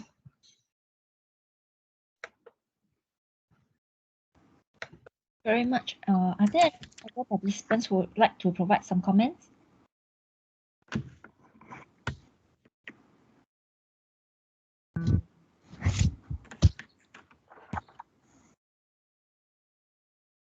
Now, can we now have ADB and UNSD for some sharing? All right, thank you, Chair. Let me briefly share some updates from our side. Starting with the International Comparison Program for 2021, we have started the data collection. However, given the obviously the COVID situation, we do have to make adjustments not only to the schedule but also the mode of collection. Yeah, there is face-to-face person-to-person data collection. However, we do adopt our other modes as well for data collection purposes. And then also the schedule has also been flexible rather to accommodate the ongoing challenges related to COVID. Moving forward from the ICP, the Economic Statistics Program, we embarked on two major technical assistance projects for the Pacific. One focusing on the system of national accounts and as a subcomponent, the development of viable statistical business register. The second is on data collection processes, which includes modern technology, introduction of modern technology for data collection that includes CAPI and CAVI. And with this project, obviously, we are participating with, we are collaborating, working together with SPC, which here is represented by our colleague Nilima, and PIFTAC, the IMF training institution, US Graduate School, and a number of other entities which are providing assistance to technical assistance to Pacific nations. We also hope to partner with or collaborate with the statistical officers of Australia and New Zealand, given their involvement in the region. And looking at other areas, we are also helping or working with a number of Central Asian countries in improving their system of national accounts. And a number of projects have been ongoing, and some need to be wrapped up next year. But we also hope to initiate new ones as we wrap up ongoing technical assistance projects. Moving forward, we are also beyond the core national accounts. We are also looking at satellite accounts. So we are working, for example, with Maldives on their developing their tourism satellite account, Uzbekistan, Fiji, and we will obviously expand this work to other countries as well, depending on demand and, of course, time and resources available at the country level. And for more developed statistical systems, if I may use that term, we are looking at taking the statistics to the next level. So in this regard, we are in our next TA, we are looking at a number of countries to develop what you call a digital SUT. We have had digital supply news tables, which will integrate more digital economy based statistics into the standard supply and use framework. In this regard, we have had discussions with a number of organizations, statistical offices in the region, and we certainly will take the project forward sometime next year. And on SBR, specifically statistical business register, specifically, maybe Pinar could elaborate further, but under CIAP's leadership, we have been working with them in delivering an online course. And we hope, we are, based on feedback we receive from the participants and our own assessment, we hope to take it forward as a pipeline activity. And of course, I think I should mention Malaysia here. Maybe they did not specifically mention this. So I think Malaysia produced for the in the region. Malaysia produced the first trade in value added statistics. And that is related to Malaysia's participation in global value chain and so on. So we, in this regard, we were happy that we were able to collaborate with them, and we hope moving forward we motivate other and assist other statistical officers to produce such statistics, like innovative statistics, which will be quite important as we move forward in assessing the economic situation in a post the pandemic as well as in the post-pandemic period. And in terms of knowledge products, obviously we are on our own as well as in collaboration with a number of international as well as national agencies. We are looking to produce knowledge products, not only just statistics, but also economic analysis based on the statistics that we produce. And many of these should be coming out soon. And in terms of challenges, I'll just go back to what is very obvious, right? The virtual mode of training, virtual mode of interaction is really no replacement for being there. So we hope, and I have been working with many of you, and you know very well our own way of working. I hope moving forward in the post-pandemic period, we actually get to work together side by side. Thank you.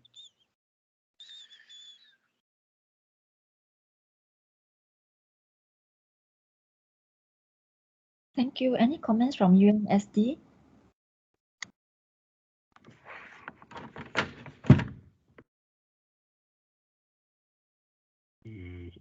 I don't think they are here. Okay, can we then move on to the special presentations? For this segment, we will have slides from Bhutan, Malaysia, and Mongolia.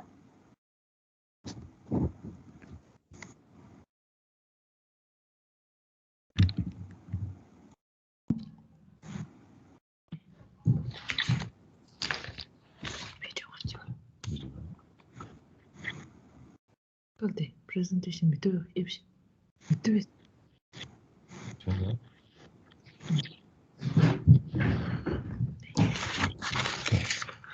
Hello. Good afternoon. Good afternoon. Can I start? Yes, please. Thank you very much. Good afternoon once again. I would like to thank ESCAP for providing me this opportunity to present some of the economic related statistics work that we have done in Bhutan. So my presentation is basically on the Bhutan Standard Industrial Classification. At the outset, I would like to acknowledge the support that was rendered by ESCAP in terms of both technical and financial support that we received from ESCAP. So just to go to the next slide, please. Okay, my presentation is going to be very brief. I'm not talking anything about the technical aspects of the standard of industrial classification. Rather, I would like to share some of the experience as to how we managed to actually develop this Bhutan standard of industrial classification. So the outline of the presentation would be the first part would be the rationale for development of Bhutan standard industrial classification. Then the second part slide would be on strategy used to develop BSIC. Then the users of BSIC in Bhutan and the agencies that actually use this standard of classification in Bhutan. Then I'll briefly touch on the launch and the implementation of BSIC, followed by challenges and lessons learned in the process and way forward. Okay, the rationale for Bhutan standard industrial classification is basically as part of strengthening the economic statistics in Bhutan. BSIC was found as one of the most important aspects in terms of really trying to build the foundation for economic statistics in Bhutan. We have had several agencies use ISIC, but most agencies were using ISIC with different revisions. Some were using Rev 2, others were using 3, and there was no standard as to which revision of ISIC should be used across sectors. And for a statistics office, it was quite difficult to use the data that was produced by various sectors in compilation of national accounts and also for other economic related research and studies. The second part is basically what I've just mentioned, to standardize and require all sectors to use same standard and classification across agencies. And the third reason as to why we developed was also to customize ISIC, which there were components where the codes were not found in ISIC, so we really wanted to extend to 5-digit level from 4, that is in ISIC Rev 4. Can I go to the next slide, please? Okay, so just to come to the strategy that we actually used in order to develop BASIC, I think often in countries, Bhutan is no, a country that is exception to the difficulties when you try to come up with standards and try to enforce something across sectors. So for us, in order to ensure that there was a wider acceptance of what we are trying to initiate within the country and across agencies in terms of developing the industrial classification standards in Bhutan, we try to use from top-down approach where we ensure the participation of all authorities of all the stakeholder agencies, basically going to the top level position holders of various stakeholder agencies. And that was actually done during the first project launch workshop that we had. Rike was present and Eileen was there, and many others were present during the project launch workshop. I think that was a good beginning for us to really bring in all these important people in terms of really supporting the activity that we were initiating and let them be fully, let them fully understand as to what the work was all about and what were the benefits of having such a standard developed and used across the board. So that was one of the important things that we actually did, and that perhaps I would say that it was the right thing that we actually brought in all the important stakeholders that were in high positions. Then the other thing we did was also we formed a task team member representing all the stakeholder agencies and ensured that these people were, fully engaged in the work that we were undertaking. Although we led the development of BASIC, but without the participation and support of all of our other stakeholders, it would have been very challenging for us to move the whole sector forward. And again, as we said, there was a continuous technical backstopping from ESCAP, both in person and during the last leg of the development. Because of COVID, we actually had to do remotely. But nonetheless, I think they were always there all the time, and that benefited us in terms of really finalizing the basic activities towards the end. And other important thing is also to ensure that we have regular meetings with all the task team members, and they were, and do hands-on exercise on the work that we were embarking. So there was a pretty good division of labor as to their own sector, and assisted by our staff and also technical backstopping from the ESCAP. I think that also ensured that the participants themselves took ownership of the activity that was being undertaken. Can I go to the next slide, please? Okay. Users of BASIC in Bhutan, I think as mentioned, one of the important economic statistics development activity, the need for BASIC was felt across sector, and we in the statistics office, especially when we have to compile national accounts, we found a lot of shortcomings, and in order to improve that, we wanted to really develop this standard. And one of the main use for BASIC is to compilation of economic activities by economic sectors. We attempted many years ago in terms of really trying to look at the economy and really dissect the economy by clubbing it together with, but when you actually have to do it, because of the difference in classification, the way people understood the classification, it was very difficult for us to actually, aggregate. So I think with BASIC, a lot of issues that are related to compilation would be resolved. Then the compilation of various economic activities for national accounts, as mentioned, I think it would help us in compilation of national accounts. It'll make our work much easier. And one of the common use that I think that's being used with such a classification is for licensing purpose. In Bhutan, all the licenses that we issue for various business activities should have a business code. And basically that code is actually anchored on ISIC. Now that we have BISIC, all the new codes for any businesses that are being proposed and licensed and sought will be issued a BISIC code. It also helps in terms of really compilation of tax revenues by economic activity because of the correct classification, the BC could help us in order to look at tax revenues by various economic sectors and economic activities.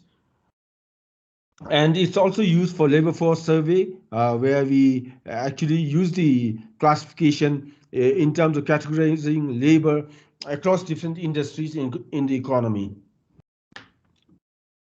Can I go to the next slide, please? So the main users of BISIC in Bhutan is basically the central bank, the Royal Monetary Authority in Bhutan, as we call. Then we have Department of Labor, anything related to labor, statistics, labor-related activities. Then Department of Trade, Department of Industry, Department of Cottage and Small Industries, Construction Development Board, Department of Revenue and Customs.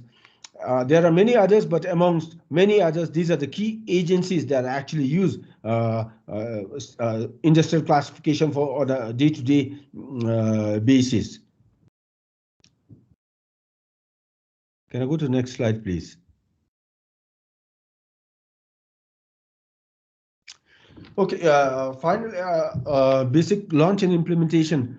Although we would have liked to launch the BSIC much earlier, but because of COVID, there were, we actually had to slow down in terms of our progress in, moving the BSIC forward. But nonetheless, we managed to finally finalize BSIC, and we launched it on 25th June 2021.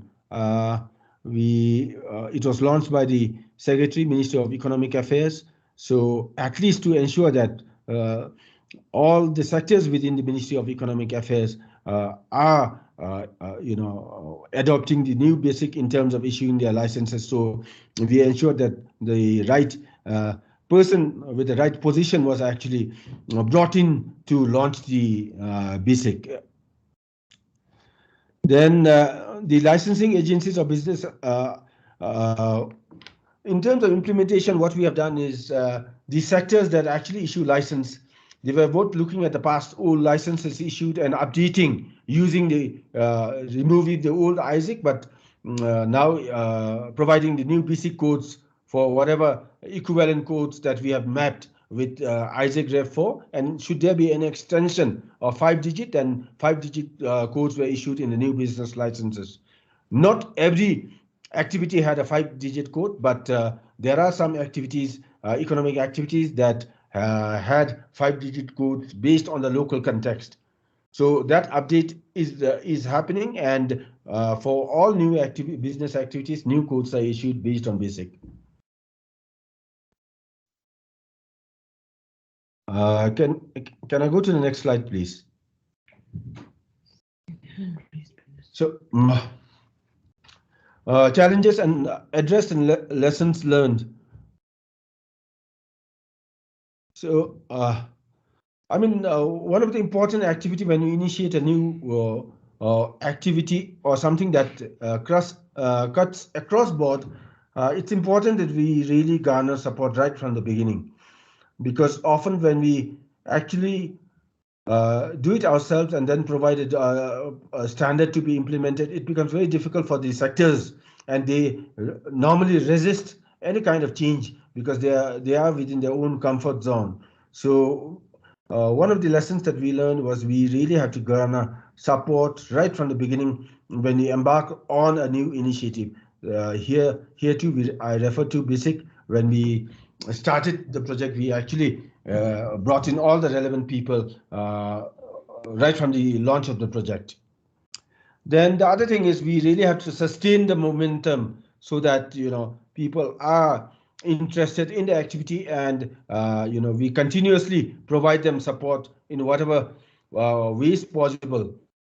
So although we had limited resources, but given the limited resources, we really had to ensure that the activities were taken forward, and to some extent we also used the government's budget to top up whatever support that was resources that we received from ESCAP. As mentioned, involvement of stakeholders right from the beginning. And also, I think it's important to have a good team. How do you build a team in order to that understands common mission and purpose? I think that is one of the key thing when you start a new activity. We somehow manage to convince all our stakeholders right from the top to the working level, and manage to keep them interested in the activity till the end. At the end, I think we had to demonstrate the benefit of having developed BSIC, which actually helps them in their own work and also helps the Office of the Statistics. Can I go to the next slide, please?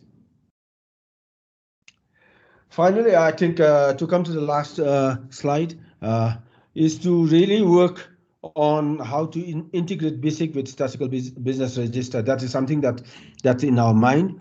We developed Statistical Business Register with the assistance from ADB. I think Joseph is very much aware about it. He was part of the project task leader from ADB's side. So we have a system, but I think I'll have to be very honest. We have not been able to use the system effectively. I think there are so many reasons as to why we have limitations in terms of our own human resources, in terms of our own IT capacity, and also because of COVID, not many of the face-to-face meetings, workshops could be convened. But that is something that we want to do as we move forward, so that we get the maximum benefit out of the work that we have done on BSIC.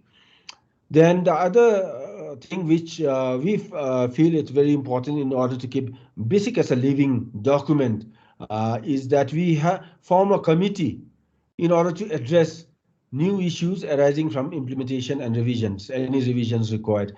Because economic activities change, businesses change, there may be something that is not there in the covered within BSIC. So we will have to have a committee that will look into such issues and then provide with the new codes or whatever alternatives that is desired in order to implement BSIC for a longer period of time. So any revisions thereafter required, maybe we'll have to wait and see what is the extent of revision that is required, and perhaps maybe 3-4 years down the line we may have to think of another revision.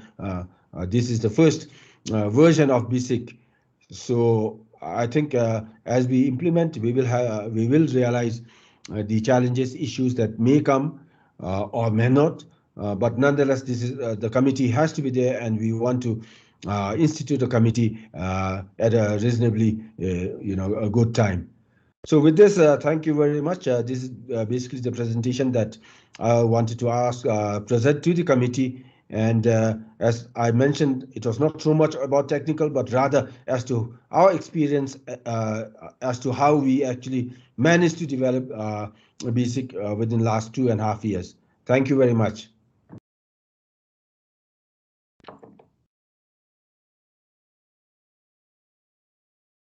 Thank you. Can we next have Malaysia's presentation?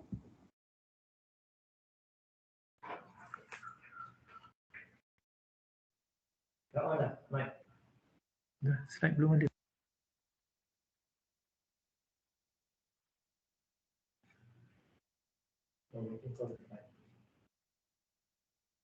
Could you please share the slide?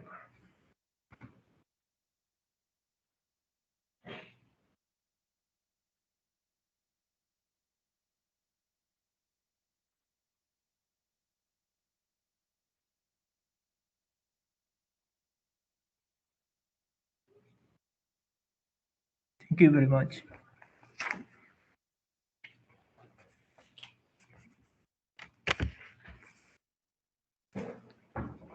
Okay, good afternoon.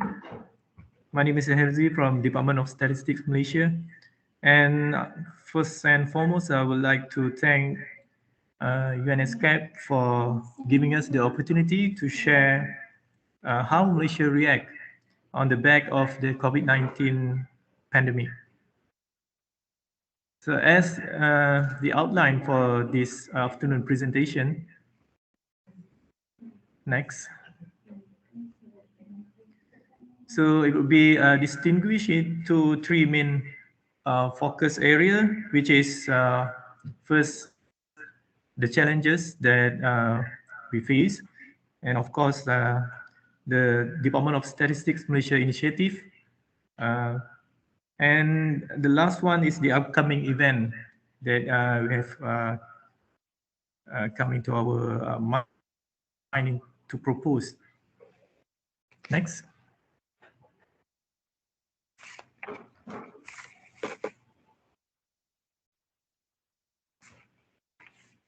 Okay, this slide shows the information about the employment rate and GDP growth, and of course the COVID-19 cases. And we know that the COVID-19 has become a pandemic declared on March 2020. And as for Malaysia, we have announced and concluded that this COVID-19 has become an endemic for October 2021. And this pandemic is infected almost 7% from our total population. And we know that COVID-19 has become a global threat on the social and economic performance of the country. And as for Malaysia, the COVID-19 cases started in Q1 2020. And we could see from the slide that for the second quarter of 2020, the GDP growth has contracted negative 17.2, and as well as for the unemployment hit 5.1% and stabilized at around 4.8% until Q2 2021. And as for the movement control order in Malaysia, or we known as lockdown, so this is actually not a full lockdown, but there is still an essential industry permitted to operate the business. For 29 June 2021, Malaysia has announced the National Recovery Plan. So this involves of 4 phases that involving the relaxation of economic restriction by phase. And we know that this pandemic has influenced the overall economic and social environment in Malaysia, and I think most of the country. Next.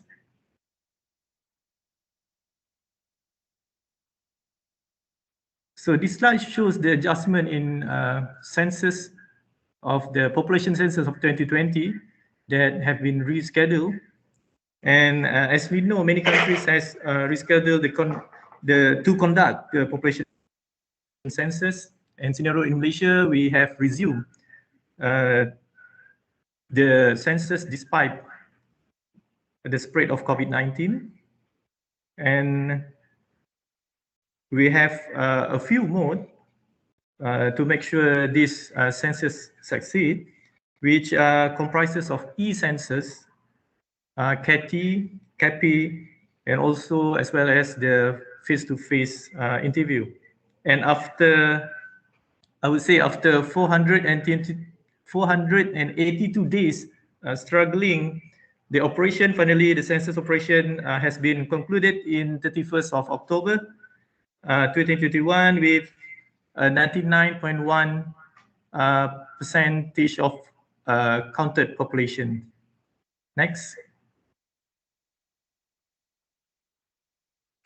Okay, this is about the challenges with the spread of COVID-19. I think most of the NSO is facing a challenge, especially in data collection. And of course, Malaysia has no exception to this situation. And the range of impact obviously impacted the face-to-face data collection and how we can maximize the response rate during the various phases of lockdown. Just for a brief, that in Malaysia we have 10 monthly and 10 quarterly survey comprises of economic and social survey. So of course, from these surveys, this will impact the response rate, and most of the mode for the surveys is being done by face-to-face interview. That is for the pre-pandemic, and after we have go through the pandemic, we have changed the mode of collection of data through the online survey, and of course we have used most of the interview by using the telephone to get the response from our respondent.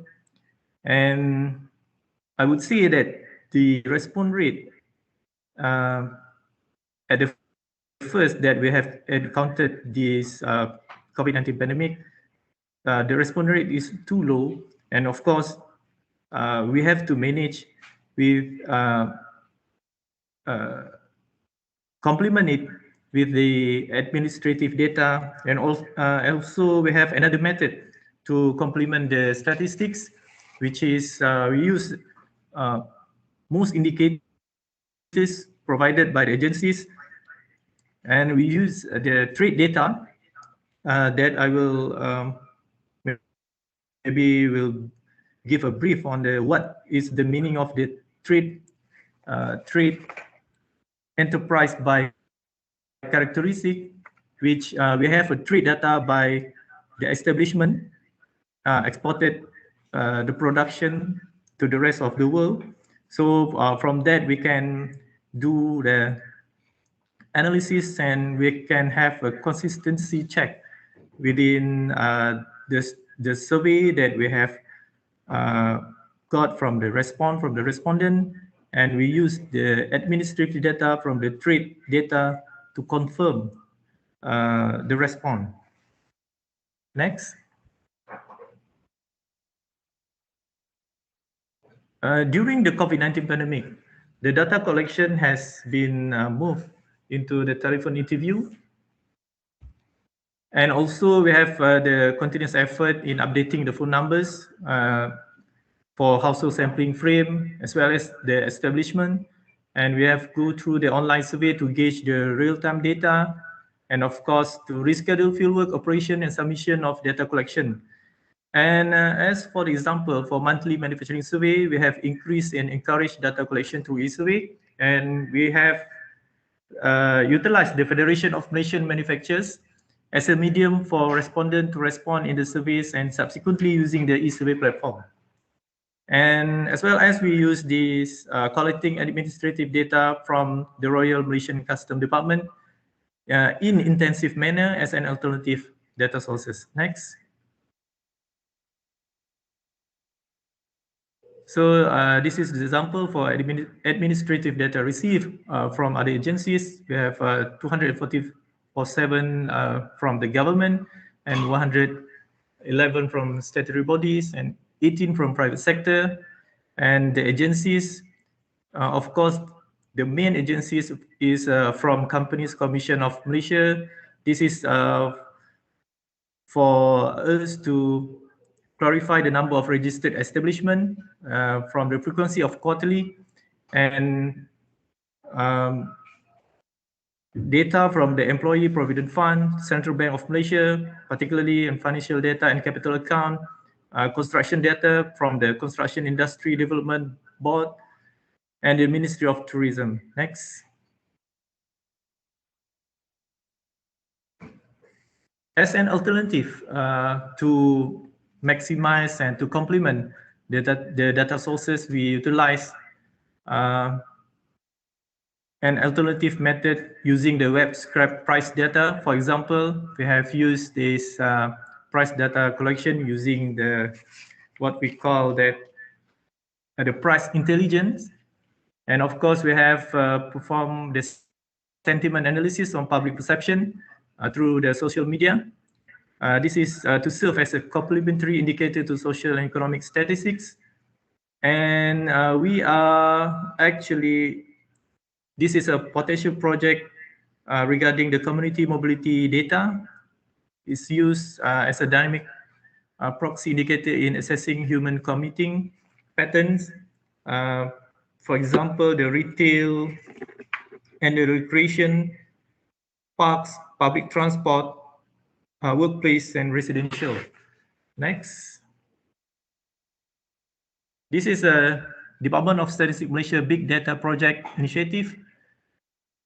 From the trade by enterprise characteristic, we can have the data that integration from the Malaysia Statistical Business Register microdata and international trade to obtain more information without conducting the survey. So this information from the TEC or Trade Enterprise Characteristic, we can complement the data that we have from the monthly manufacturing survey, and we can do the consistency check within the response that we have from the respondent and the administrative data from the international trade figure. And we have the price intelligence to extract the prices of selected product. And as an ongoing project for 2021, we have informal sector and micro industry database, which the sources we gain from the administrative data, social media, primary data, as well as we have to integrate all these kind of data to perform an analysis. Okay, next. So this is regarding the price intelligence during the pandemic COVID-19. So we had a set of data from airline has been used in the compilation of the CPI, and also we have data crawling that has been done during the MCO for 20 main product of CPI, basically with regard to fish and the vegetables. Next. In overall, none of the scheduled release product endorsement were affected during the COVID-19 pandemic. And as an initiative, we have a task force. A special task force actively studies a specific area of interest and analyze from different perspectives and engagement with stakeholders to re-emphasize the importance to produce more data.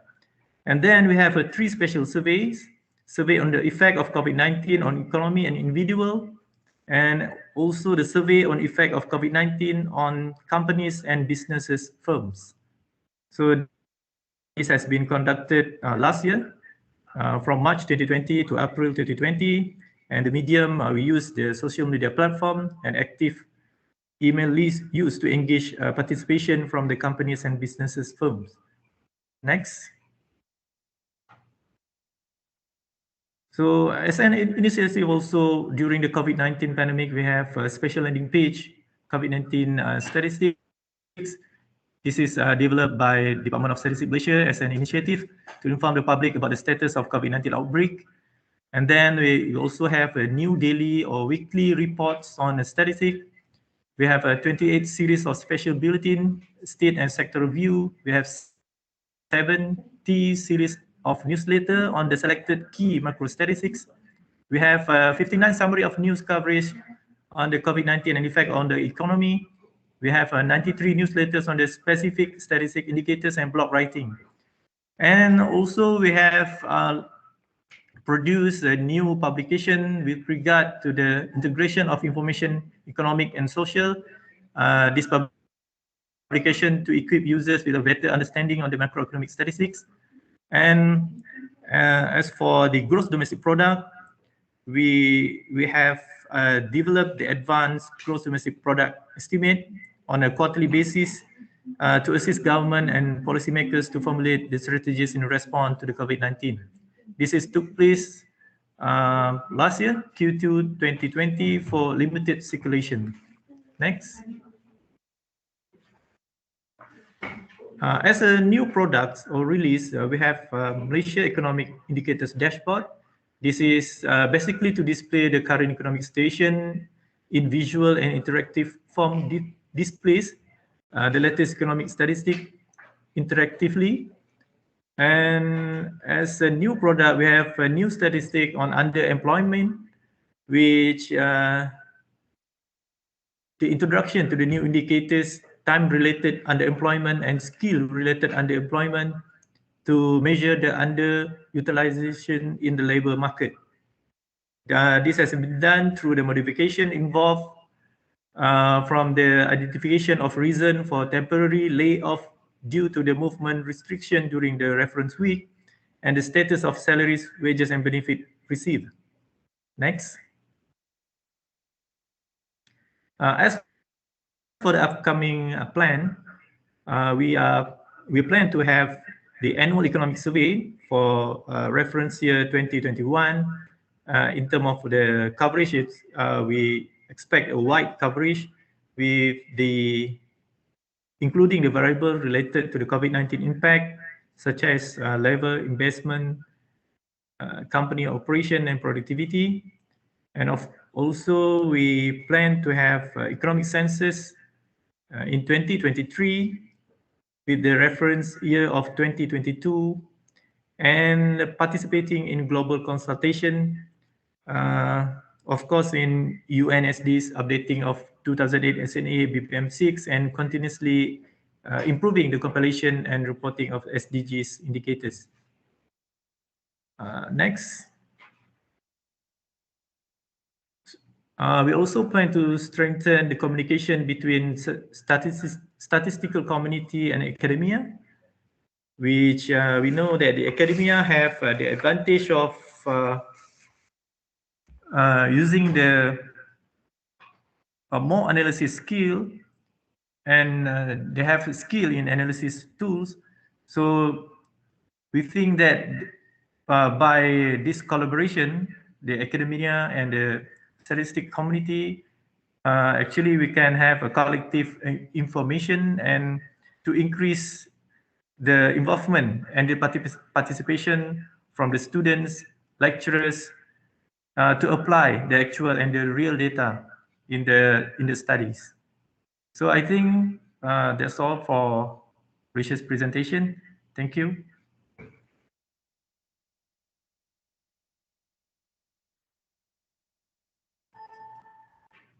Thank you for the comprehensive sharing. And Mongolia next. Probably just the key points as we are a bit behind time. Thanks. Thank you, Chair. Previously, I already give up the recent developments in economic statistics, but I will present without duplication. Please go to next slide. Next one. Yeah, already I mentioned that we have developed the drafted the methodology for the crop statistics using the remote sensing technology, and so for the besides of the satellite images, we use the multispectral drone for the additional data collecting, to collect the more accurate ones. And a principle of this the drafted methodology is building the tree of the suitable for the each unit the randomly and complete key tasks, predicting the most possible results for the learning process with the assistance of the algorithm making choice and decision. This is the random forest classifier algorithm methodology used for developing the methodology. Next slide, please.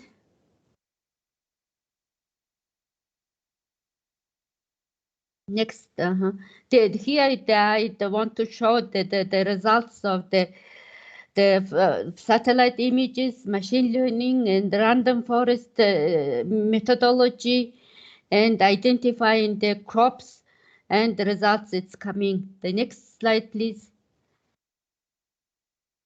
Yeah, the already mentioned about the rebasing of the GDP, the base year surveys, methodological changes in FISIM and export inputs of the goods and services, little changes in the classification. Next slide, please. Next one.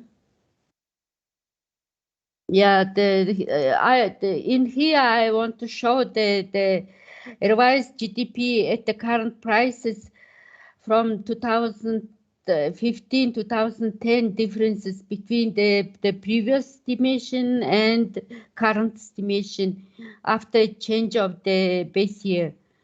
The slight changes between the years. If they go the detail in the ICE classification, this is also the little bit differences between these two estimations. The GDP growth rate was changed by 0.3 to 0.8 percentage points between the two changes, two estimations. Next slide. And yeah, for the future activities, I already mentioned about the rebasing, all of things, and so I want to move the next slide, please. Here I want to focus on the government big data project. The government actually the NSO initiated to integrate all government databases and build the user, reduce the cost and consistent databases.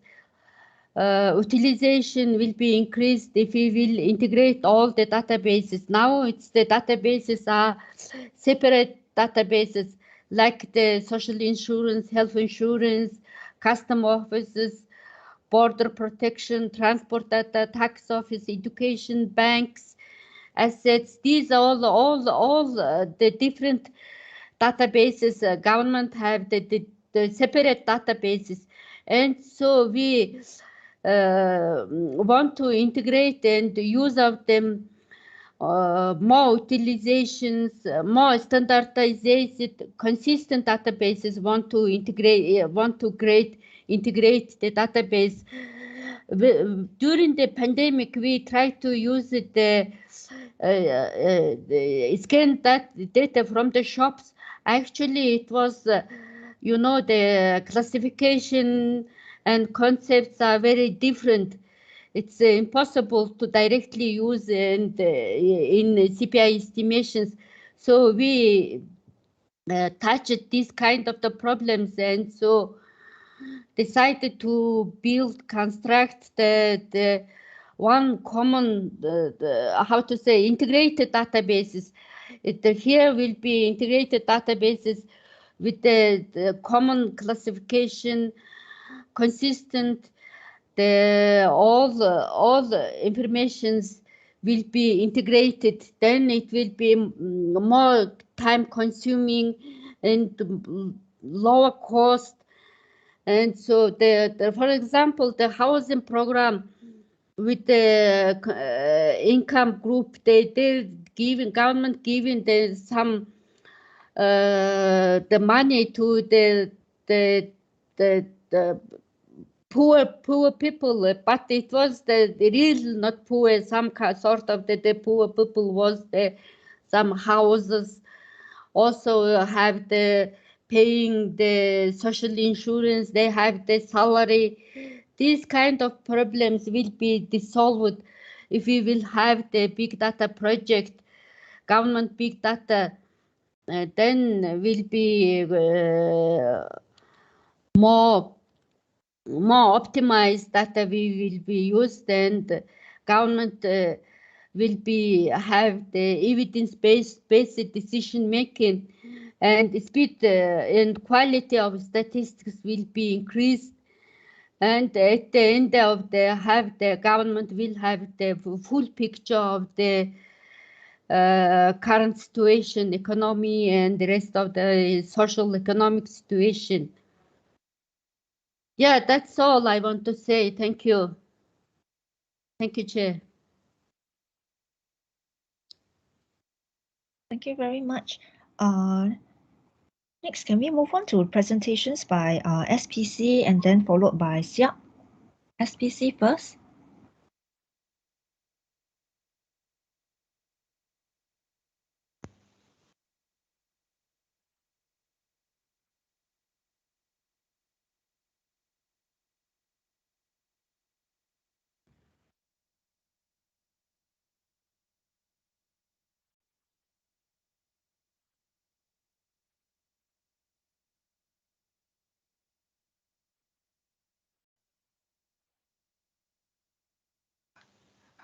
Okay, thank you. Warm Pacific greetings, and I'll introduce myself again. My name is Elizabeth, and I'm from the Pacific community. As mentioned by my colleague Nelima earlier on, my presentation will be on sharing some of our experiences, challenges, and lessons learned in terms of making data available to monitor the economic and social impacts of COVID-19 on Pacific Island countries and territories, given the effects of the pandemic worldwide. Next slide, please.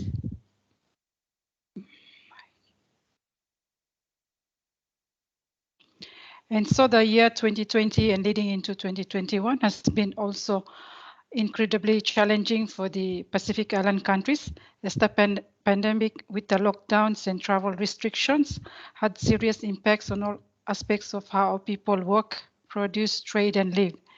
Such unprecedented crisis has put economic, physical, and social pressure on the Pacific governments that are already struggling to cope even in normal times. However, there is limited information in the region to measure the impacts of such crises. And so in statistics, the disruption by the pandemic has also have a direct impact on the SDGs regional collection production, as well as our member countries' official statistics production. And at the same time, it also triggered an increased demand for data on the impacts of the pandemic on both the macroeconomics and microeconomics of household. Consequently, this has put significant pressure on the Pacific National Statistics Offices and SDGs limited resources in terms of delivering a steady stream of timely and high quality data that will allow our governments and citizens to make life-saving and livelihood-saving decisions. And so the limited information collection by our national statistics offices had prompt SDD to be more innovative and collect near real-time statistics, mainly administrative data from the central banks, the Ministry of Finances, and other agencies' websites. However, the change process for SDD to short-term monitoring impacts from annual data to monthly and quarterly is a challenge in terms of getting relevant and timely data for all our SPC 22 member countries. Next slide, please. And so in terms of the change process, to respond to the growing demand for information arising from the pandemic, SDD in collaboration with our development partners, the regional agencies and the national statistic offices have been working hard to establish a strong, more timely and comprehensive data system. And so a set of initiatives on the data needed to monitor the economic and social impacts of the pandemic were undertaken.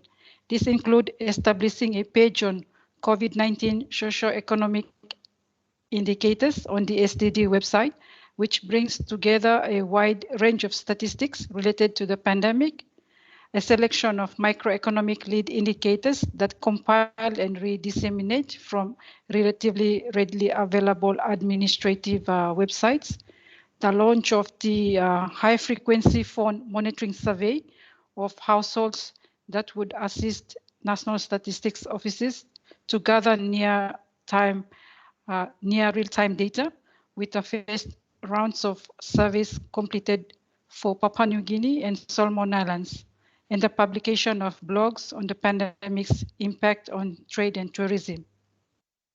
Next slide, please. And so in terms of impacts, I would like to highlight a few slides there. So a closer look at a range of indicators drawn from the Pacific National Statistics Offices, the central banks, and the Ministry of Finance websites for the first quarter of 2021 illustrated that most of the Pacific Island countries and territories' economies, after a year, the start of the pandemic in March 2020, deteriorated over the period. For instance, tourism, a key pillar of economic development for many Pacific Island countries and territories, remained stalled in the first quarter of 2021, with tourism-dependent economies such as Fiji witnessing the steepest falls. And so the decline in tourism trade, as shown in the reports that we have published, had impacted on our foreign exchange earnings, government revenues, the viability of our businesses, employment, and even our poverty conditions. And as in the high-frequency phone surveys report for PNG and Solomon Islands, the result shows that many families are now turning to subsistence and informal activities as a means of survival. Next slide, please. Nevertheless, the change process had generated positive results. The availability of the short-term monitoring indicators had provided national and regional policymakers, donors, and development partners access to timely information with which to develop appropriate policies and budgets, as well as provided opportunities for the development of new partnerships. The change process also brought mostly administrative data from individual countries into a regional database for comparative analysis. This will also encourage our countries to move towards regular administrative data compilations. For example, employment data from the National Provident Funds for use as leading indicators. Next slide, please.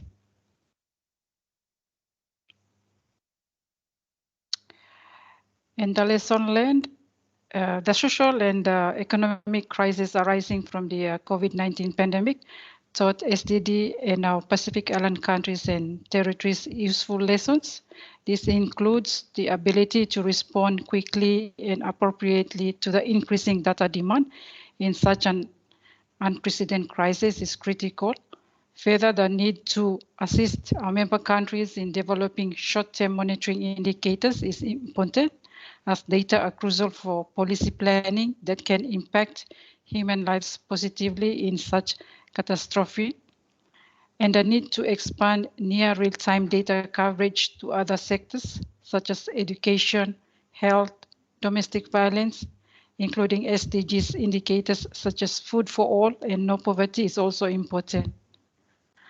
Our National Statistics Act, although there is a need to protect confidentiality, but it should also make available data at aggregate level to enable policymakers, donors, and researchers access to support policy development.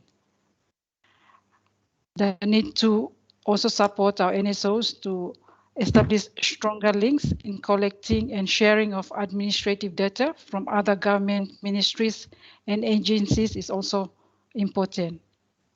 We also learned that national agencies in most of our Pacific Island countries and territories do produce data, but many do not share or publish the information due to various reasons such as legal constraints, cultural context, capacity constraints, and limited knowledge of the importance of the data. And so it is important to build in-country capacity to collect, compile, analyze, and respond to data on external shocks and disasters. Thank you.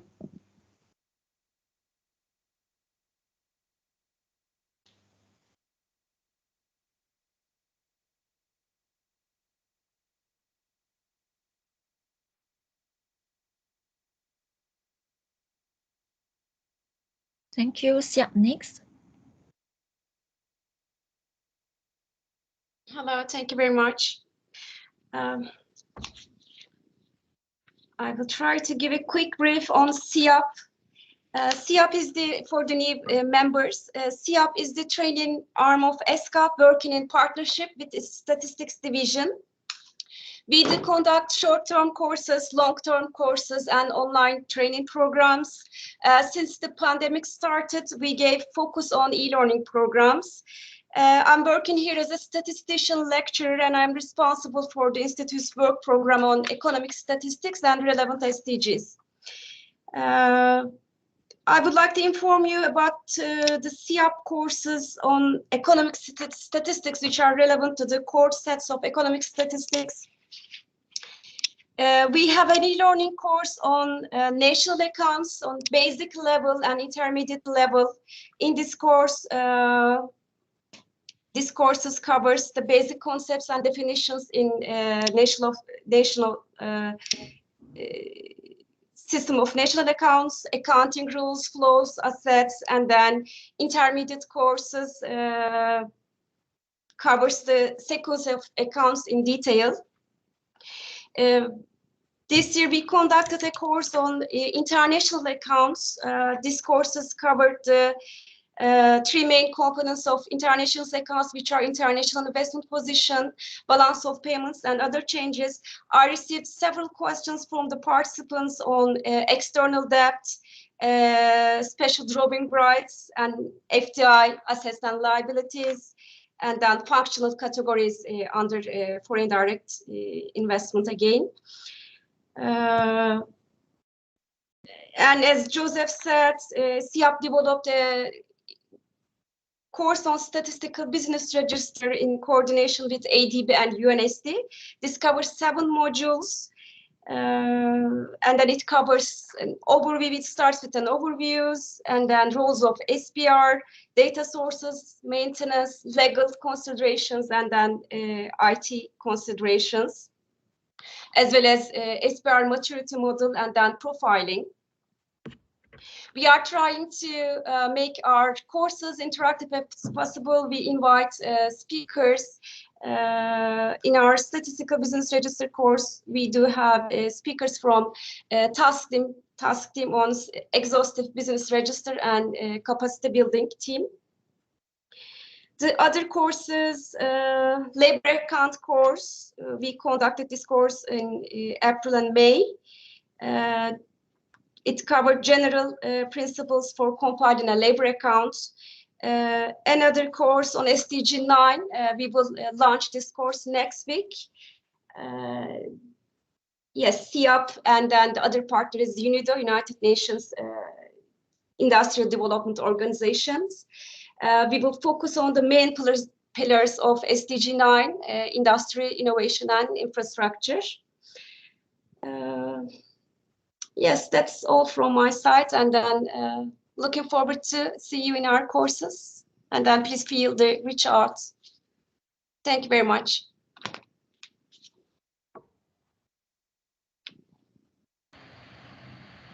Thank you. Yeah, thank you all of you for the very rich sharing. That was a lot of information. In the interest of time, allow us to make a few reflections from the sharing this afternoon, rather than opening the floor for discussions. But if you have other comments, we can still you can still share at tomorrow's session. But in the meantime, let me conclude for session 2 on the success areas. And which area should be given priority.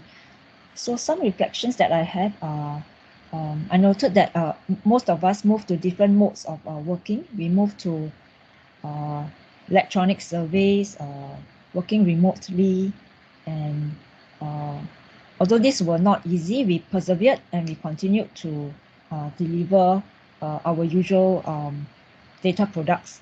It was heartening to know that most of our data products continued, and none were, while we made changes to the modes of working, most of our products continued. Yes, while some technical assistance were delayed, we noted that we still managed to provide advice and assistance remotely. We also reprioritized our work. We engaged internal government policymakers on which were the data series that would help them to monitor the impact of the pandemic closely. We developed new series that would help them in this aspect. And in terms of data compilation, key activities like rebasing of GDP continued. We continued to have our economic census.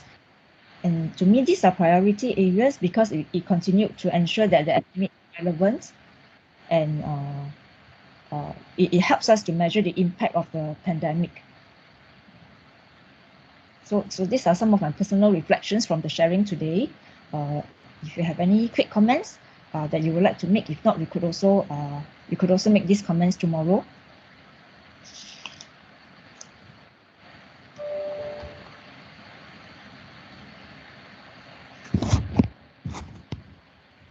Okay, if not, I believe, we have one more item on Malaysia and ESCAP to provide some statements on the experiences from engaging global statistical community.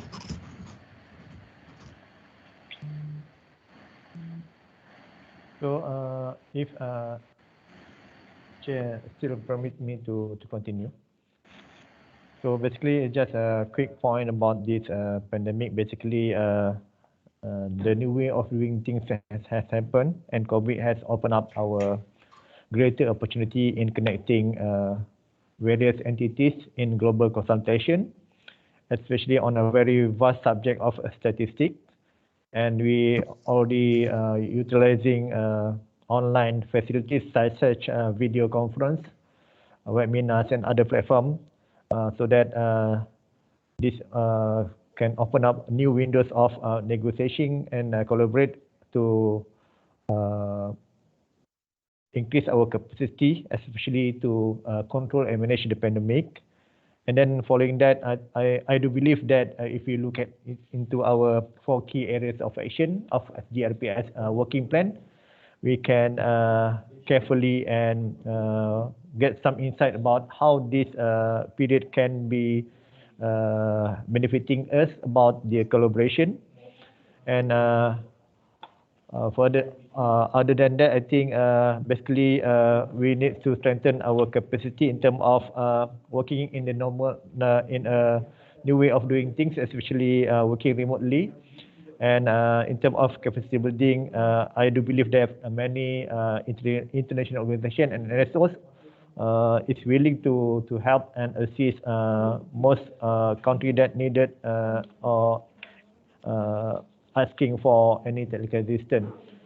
So I believe that we have to strengthen our capacity in terms of working out all the working plan that being outlined by us early this year.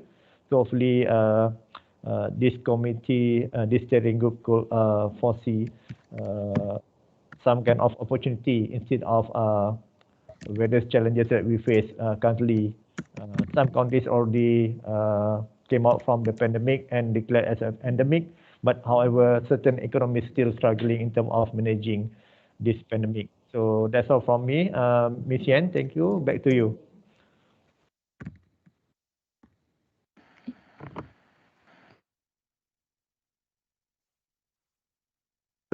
Ms. Yen, you are muted. Ms. Yen, you are muted. I was saying you are muted. Thank you.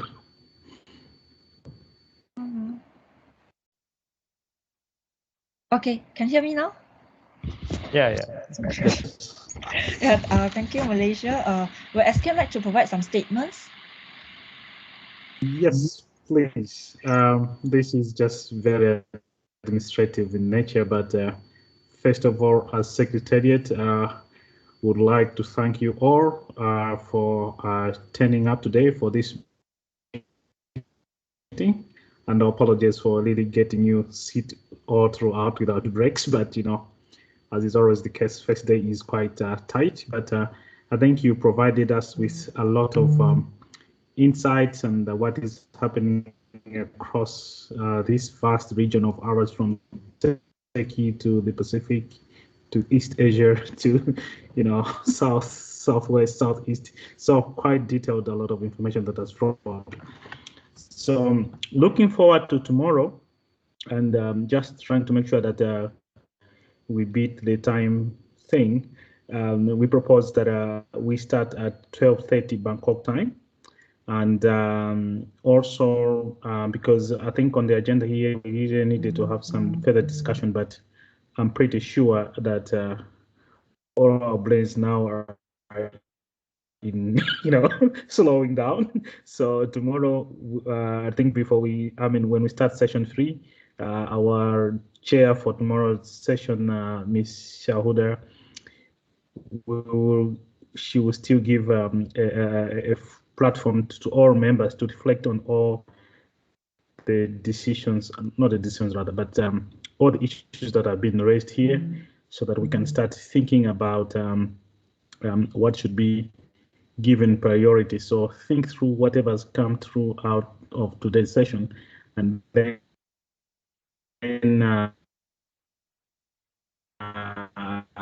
the key issues that we should consider for our activities in next year and the year thereafter.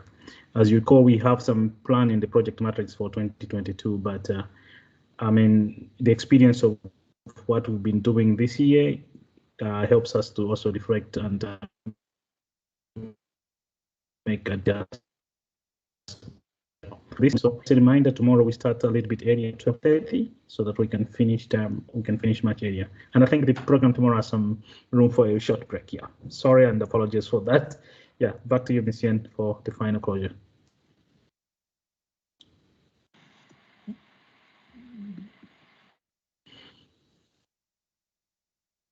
You are muted. You are still muted. That's better. Muted still.